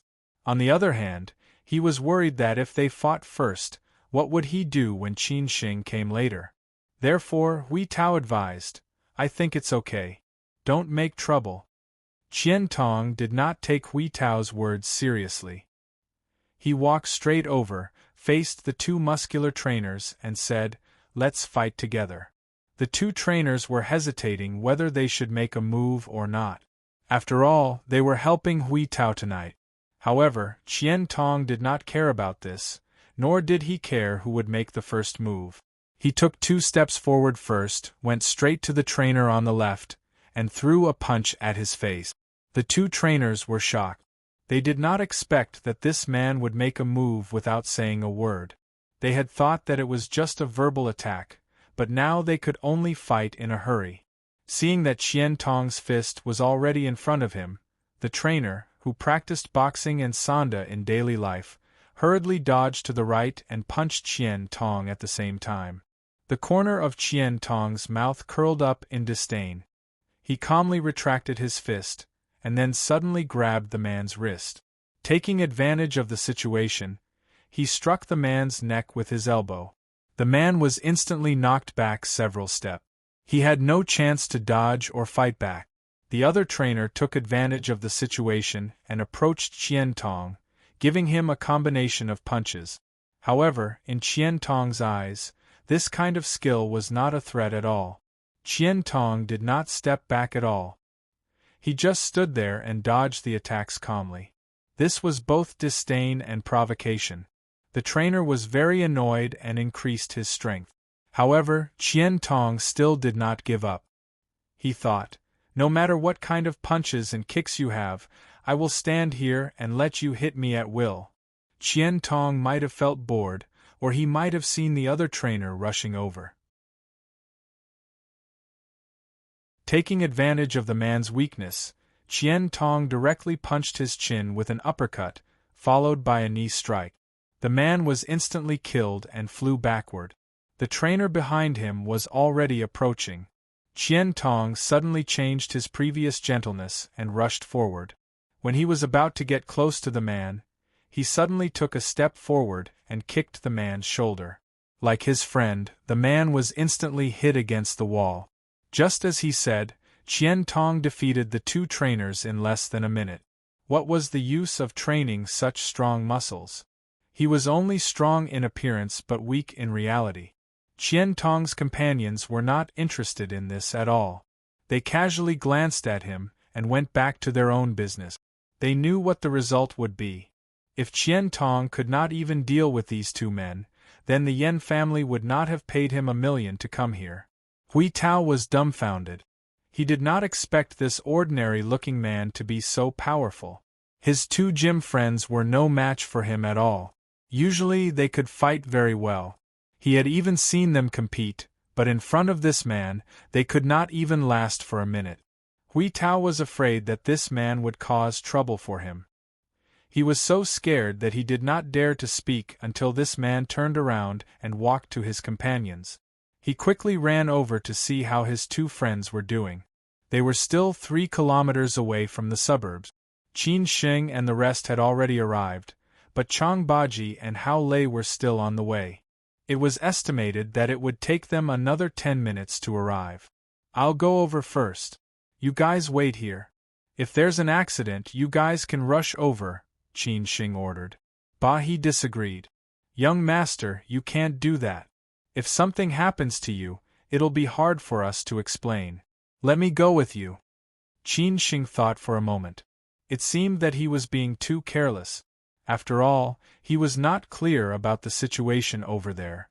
If it was really a trap for him, wouldn't he be walking right into it? Okay. Qin Sheng nodded and agreed. Before leaving, Bahi told the others to wait for Chang Baji and Hao Lei to arrive, and then act according to their instructions. Therefore, Qin Sheng continued to drive forward with Bahi. Not long after, they arrived at the designated place. After they got out of the car, there seemed to be no one around. Bahi was a little nervous, but Qin Sheng just frowned. He hoped that Qing'er was fine. Then, Qin Sheng took out his phone and dialed the strange number just now.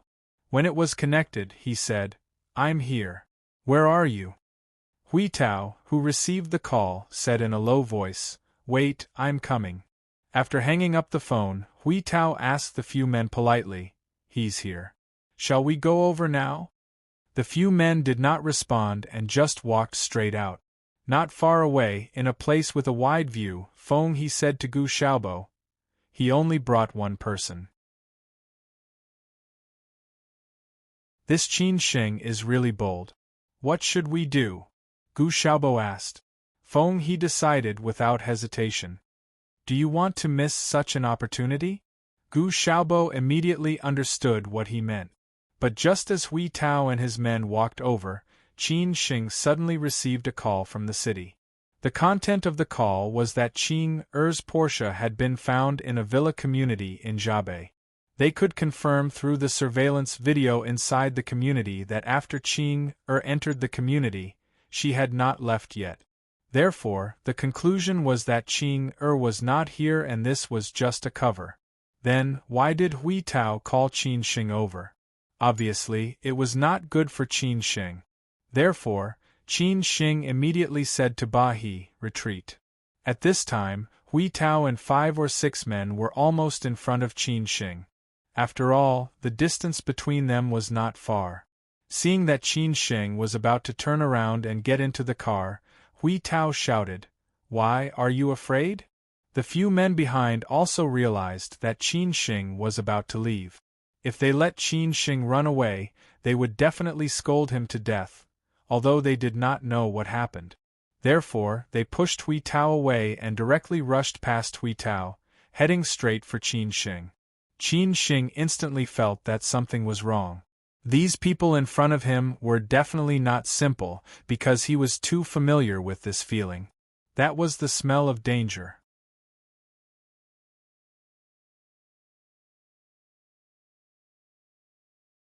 Chapter 6:25. A false alarm. All of this happened too suddenly. Both sides made decisions based on their instincts. It could only be said that Qin Shing's phone call was too timely.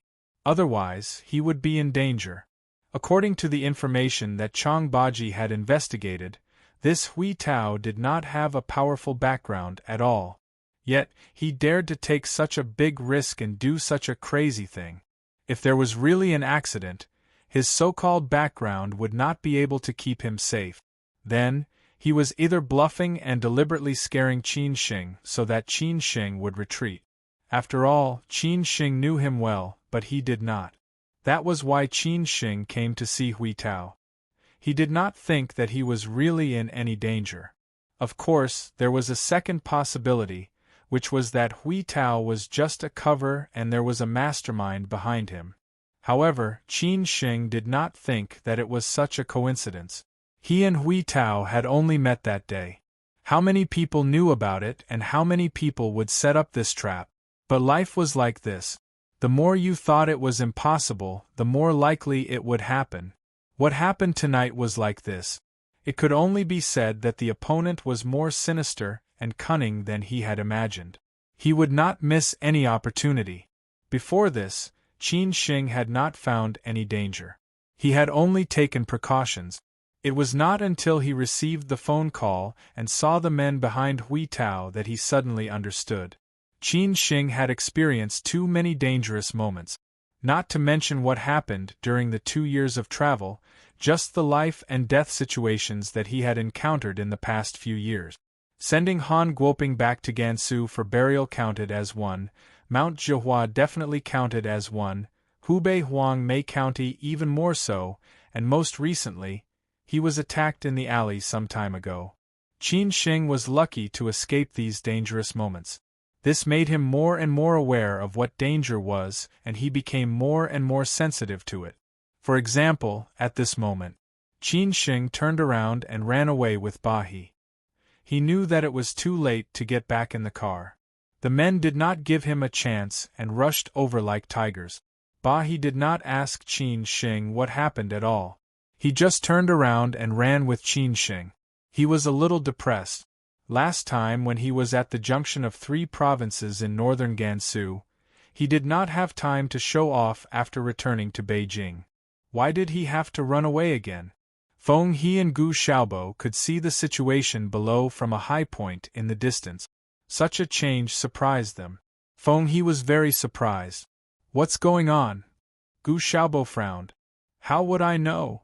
What went wrong? Gu Xiaobo and Feng He didn't know, but they couldn't miss this opportunity. If they missed it, they didn't know when they would get the chance again. Feng He made a decision immediately and said, "Go after him. We can't let him escape." After saying that, Gu Xiaobo immediately ordered his men to block all of Qin Shing's escape routes and let the 4 men kill Qin Shing. After that, Feng He said to Gu Xiaobo hurriedly, "Let's go." "Where are we going?" Gu Xiaobo narrowed his eyes and asked. Feng He said angrily, "Where else can they go? Let's go down and help them. There are only 2 of them. Even if they have backup, they won't be able to get here in a short time. What are you afraid of?" Gu Xiaobo was a little hesitant. He thought that the trap he set tonight was too simple, and it would not do anything to Qin Shing at all. Moreover, he did not believe that Qin Shing did not have any other trick. However, to be honest, due to Qin Shing's underestimation of his enemies tonight, there was indeed no backup plan on this side. It was just that other people were waiting behind to provide support in case something happened. Chang Baji and Hao Lei had not arrived yet. However, Qin Shing's luck was better. Because the phone call was too critical, it could be said that Qin Shing had escaped a disaster. After calling Qin Shing, Chang Baji also received the news. At the same time, those people who were waiting for Qin Shing a kilometer away also received the news. Hence, they did not hesitate to rush over to support Qin Shing. Chang Baji and his men also directly came to this place. At this time, they were already very close to Qin Shing. Therefore, when Qin Shing and Ba He ran back, Gu Xiaobo did not know how many people would support Qin Shing, let alone that Chang Baji and Hao Lei had also arrived. Qin Shing's speed was very fast. If he could not run fast, then when could he run faster? Ba He was a little unable to keep up with Qin Shing's pace. At this time, those few men were already catching up. Qin Shing had already felt it, but he seemed to have heard the movement not far away and knew that their people were already rushing over. At this time, Ba He was finally caught up and was directly kicked over by Qian Tong. Ba He fell to the ground in a somewhat embarrassing manner, and because of the inertia, he even rolled on the ground twice. Qian Tong obviously had no interest in him, but Ba He, who got up, went straight to him. He did not want to let Qian Tong overtake him to chase after Qin Shing. Although Ba He's skills were not good, his ability to withstand attacks was really amazing. Even Nangong was able to beat him up without any problems. The last time in the northern part of Gansu, he seemed to be fine. Even Nangong was worried that there would be some internal injuries, but who knew that he was really fine? Ba He's attack was very simple. He directly hugged Qian Tong's waist and threw him to the ground. No matter how Qian Tong hit him, Ba He did not let go until Qian Tong kicked him away. The other 3 people continued to chase after Qin Shing. They did not expect Qin Shing to run as fast as a rabbit in the mountains. They were not his opponent at all. They thought that they had missed the opportunity, but Qin Shing suddenly stopped in his tracks and turned around to face them alone. This made the 3 people a little confused. They did not know what was going on. Could it be that there was some kind of conspiracy? Qin Shing did not have any other intentions. It was because he did not want to abandon Ba He and let him face the danger alone. What happened last time would happen again.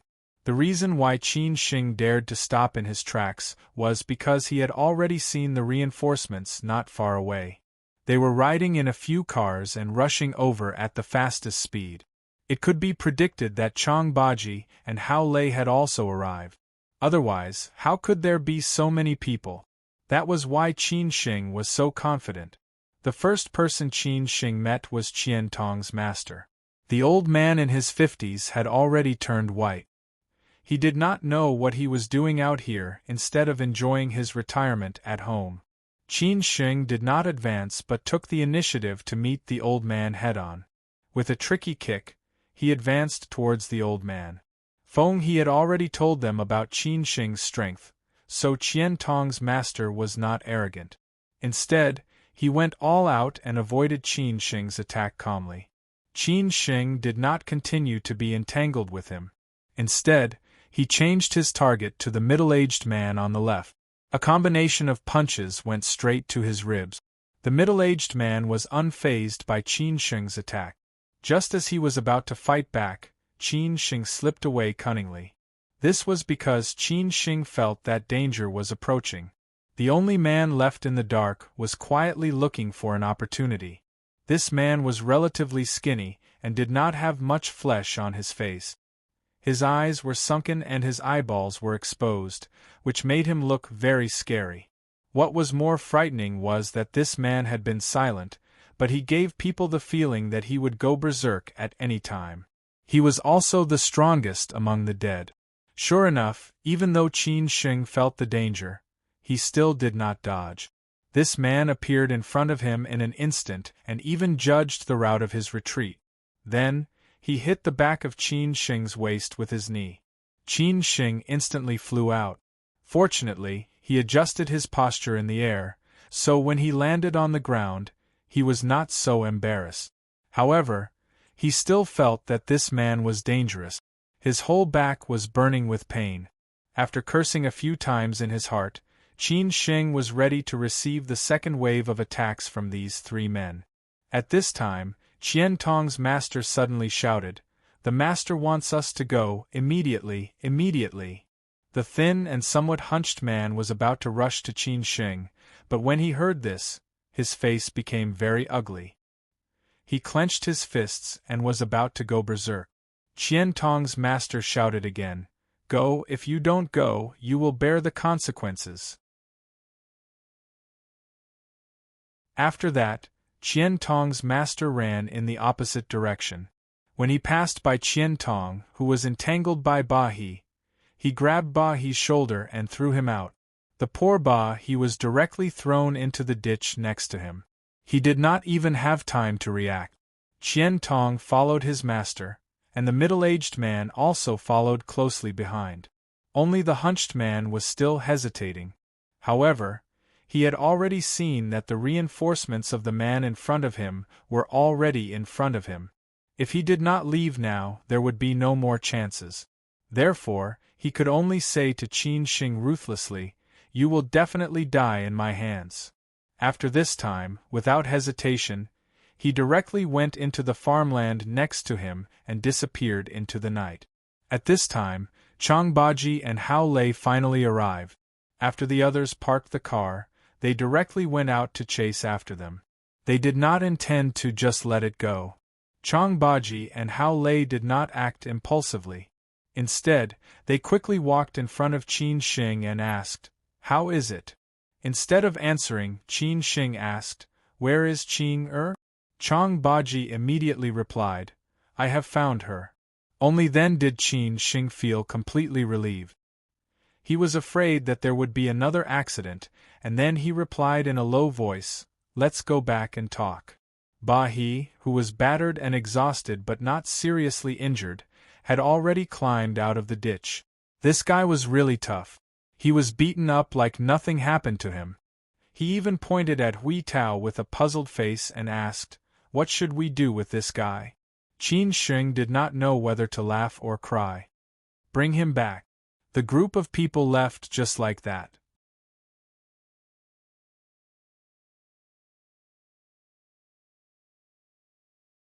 Chapter 626. A Bigger Plan?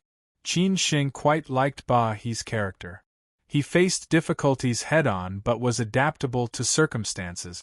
Just like what happened just now, Ba He was very clear about his own strength, so he only had one goal, which was to pester Qian Tong, who was the first to approach Qin Shing. Later on, he fought with Qian Tong. It was obvious that he could only take a beating, but he did not take a step back. Qian Tong was helpless and was finally thrown into the ditch. After it was over, Qin Shing was fine and Ba He was not angry at all. It was as if this was nothing. He was all smiles and Qin Shing was really impressed. If Qin Shing knew how Nangong and Ba He got along when they were in Gansu, he would know what was going on. On the way back, Chang Baji and Hao Lei sat in the same car and began to review the ins and outs of the whole thing to dig out the real mastermind. Whether it was Qin Shing, Chang Baji or Hao Lei, they all felt that what happened tonight was too strange. It was definitely not Hui Tao's doing. After all, his background was there, and his ability was naturally just SOSO. The four men's strength is not simple. Hui Tao does not have a strong background, obviously he is not his man. Moreover, it was obvious that the four men did not take Hui Tao seriously at all, so there must be a real mastermind behind this. Qin Sheng squinted his eyes and said. Of course, Qin Sheng was very unhappy that he was almost set up by someone, let alone the current Qin Sheng. Chang Baji replied in a low voice, "We will find the mastermind eventually by following the clues. At that time we will fight back." Hao Lei echoed, "Lao Chang is right. Hui Tao is in our hands, he must know something. I don't believe that he will not speak." Hao Lei had already thought of several ways to torture Hui Tao. He dared to set up a trap for Qin Sheng. He must have eaten the guts of a leopard. When the time comes, he must make him regret it. Qin Sheng said in a low voice, "Actually, there are only a few possibilities. The first one is Boss Yi, who suffered a loss a few days ago. His son's leg was broken by me.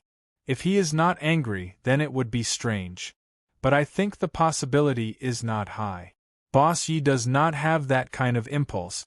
After all, he knows my background. The second one is Yan Chaozong or the group of people in Zhujiang, or they conspired together. This is very likely. The Yan family has the power in Shanghai, and with the help of the group of people in Zhujiang, it is not difficult to do this. The third possibility is that Beijing's enemies are hiding in the dark. Last time in Shanghai we experienced this scene, and tonight it is the same, so the possibility is also very high." Chang Baji nodded silently. "Your analysis is very correct. It seems that we have to increase your security in case of any accident." Qin Sheng chuckled. "Why should I be? Why not take the initiative to attack?" After dealing with Yan Chaozong and the people from Zhujiang, there's only one possibility left. Are you going to fight? Chang Baji frowned, but he was looking forward to it. Qin Sheng nodded silently and said, "It's time to take action. Let's see how your preparation goes." "I'll look into it personally in the next few days," Chang Baji said solemnly. Xue Qinyan, who had gone to other places, asked about the situation. Qin Sheng, avoiding the important and dwelling on the trivial, explained that it was just a false alarm. He had found Qing and told her not to worry. Xue Qinyan did not ask more. She just told him to contact her if anything happened. Jiang Xianbang's old foreign-style house had not been so lively for a long time. The Qin family's bodyguards were everywhere. Qing, who was in the living room, was a little restless. Everything happened today because of her. Qin Sheng did not answer her call, which meant that he was really angry. The housekeeper, Uncle Wang, was very relaxed. He had already called Jiang Xianbang and told him that Qing was fine. But thanks to Qin Sheng, Qing wanted to say a few words to Uncle Wang, but in the end, she blamed herself and dared not say anything. Jiang Xianbang could understand Qing so he did not say much. At this time, Qin Sheng walked into the old foreign-style house slowly, while the others were waiting outside. After Qin Sheng entered, Brother Wu signaled the others to leave. The old housekeeper also went upstairs and left, leaving only Qin Sheng and Qing in the living room. Qin Sheng looked very unhappy. This kind of unhappiness was not because of Qing recklessness tonight, which caused so many things. He was unhappy because Qing did not trust him. He had told Qing everything, but Qing still did such a thing. How could Qin Sheng be happy? Qing did not dare to look at him. She just lowered her head and intertwined her hands. Qin Sheng stared at her, as if waiting for her to give him an explanation. Not to mention that it was totally unnecessary to use so many resources of the Qin family tonight. Secondly, it put him in a difficult position. He was almost set up by others. However, Qing was glad that Qin Sheng was fine. When Hui Tao said that he wanted to meet Qin Sheng, Qing was shocked. If something happened to Qin Sheng because of her, she really did not know that she would really feel guilty for the rest of her life, so she had been very anxious. When the bodyguards of the Qin family rescued her, the first thing Qin asked was whether Qin Sheng was fine. At that time, the things in the suburbs were not over yet. The bodyguards told her that they did not know. Therefore, Qin was very worried. It was not until she was on the way back to the old foreign-style house that she learned that Qin Sheng was safe and sound. At this time, Qin finally could not stand this atmosphere. After making up her mind, she slowly walked to Qin Sheng and murmured with her head lowered, "I'm sorry. I know I was wrong. Don't be angry." Qin Sheng did not say anything. Qin became more nervous. "I really know I was wrong. Don't ignore me. If you are angry, you can beat me and scold me. As long as you calm down, it will be fine," Qin said with grievance. This time, she saw a different Qin Sheng. He had never behaved like this in front of her.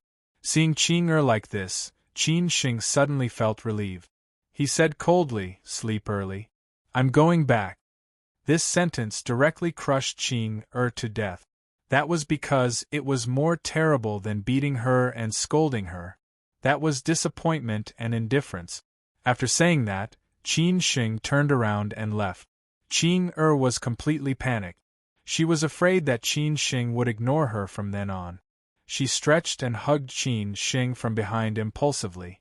"Don't go. I'm sorry. I was wrong. Don't ignore me." As she spoke, Qin began to sob in a low voice. She was really helpless at this time. She knew she had made a big mistake this time. However, she really wanted her uncle to come back. As long as there was a glimmer of hope, she would fight for it. Unexpectedly, she was cheated by Hui Tao. Anyway, she was to blame for what happened tonight. She really blamed herself. Qin Sheng did not turn around. He just gently let go of Qin hands and said, "Don't think too much. Have a good rest these days.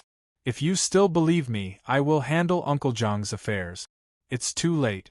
I'm going back. You should also sleep early." This time, Qin Sheng did not give Qin any more chances. He directly left the old foreign-style house. Qin watched Qin Sheng leave. She suddenly felt that the distance between them was getting farther and farther. She regretted what she had done tonight more and more. Finally, she could not help but burst into tears. The old butler, Uncle Wang, who was at the stairs, let out a long sigh. When Qin Sheng returned to the central apartment in Lujiazui, Lin Su was still awake and waiting for him. He did not ask why he came back so late tonight. What happened? He just waited for Qin Sheng to sit down.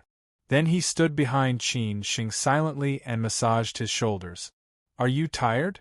Such a simple sentence was worth all the care and concern. This was Lin Su's intelligence. She knew when to give a man what kind of comfort. In fact, for a man, most of the time, he would hide all the pressure in his heart.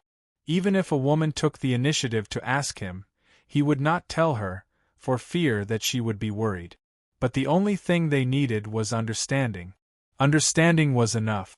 As for the rest, they could withstand the wind and the rain. In a nightclub on the Bund in Jing'an, Gu Xiaobo and Feng He, who had failed in their plan, led the four men to drink and indulge. Beside each of them sat a beauty in a long black dress. Originally, this matter was not reported to Yan Chaozong. It was planned by Gu Xiaobo and Feng He alone. So even if it failed, it did not matter. Although they also wanted to take advantage of this opportunity to kill Qin Sheng, it was a pity that they were one step behind. Feng He was very happy. "Thank you for your hard work tonight. Let me drink to you." Everyone raised their glasses and drank up. Qian Tong's master said politely, "This is what we should do. It's a pity that we failed to do it tonight. I hope you can forgive us." Feng He said happily, "It's okay. There are many opportunities. Tonight we can practice. But I have to tell you that the real masters have not shown up yet." The hunchbacked man who had almost tricked Qin Sheng said, We did not try our best. Ha ha ha, then I am looking forward to your collision. Feng He laughed. However, Gu Xiaobo said somewhat untimely, I am afraid that this is the only chance we have. It will be difficult to find such an opportunity in the future. Feng He stared at Gu Xiaobo and said, Are you blaming me for not planning well? Isn't it? If it were not for the problem in Xiaobei, we would definitely succeed here. Gu Xiaobo said bluntly. Feng He did not want to care about this. He said, It's over. Don't forget that this time we are just trying. Okay, you have the final say. Then what should we do next? Gu Xiaobo snorted. Feng He said thoughtfully, Don't worry. Young master has a bigger plan. We just need to wait for the news. This time, Qin Sheng will definitely not be so lucky. Gu Xiaobo squinted and stared at Feng He. He did not doubt what Feng He said. He was just wondering what Yan Chaozong's plan would be. Nothing happened that night. The next day, an old man came to the Bund. This old man used to be proud and arrogant. He wanted to make a name for himself in the Bund. In the end, he left in embarrassment. Who would have thought that after he came to Zhujiang, he would be like a fish in the water until today? You're tuning in to the Phoenix Nights YouTube channel. Don't forget to subscribe and join us on this journey to catch the most captivating stories.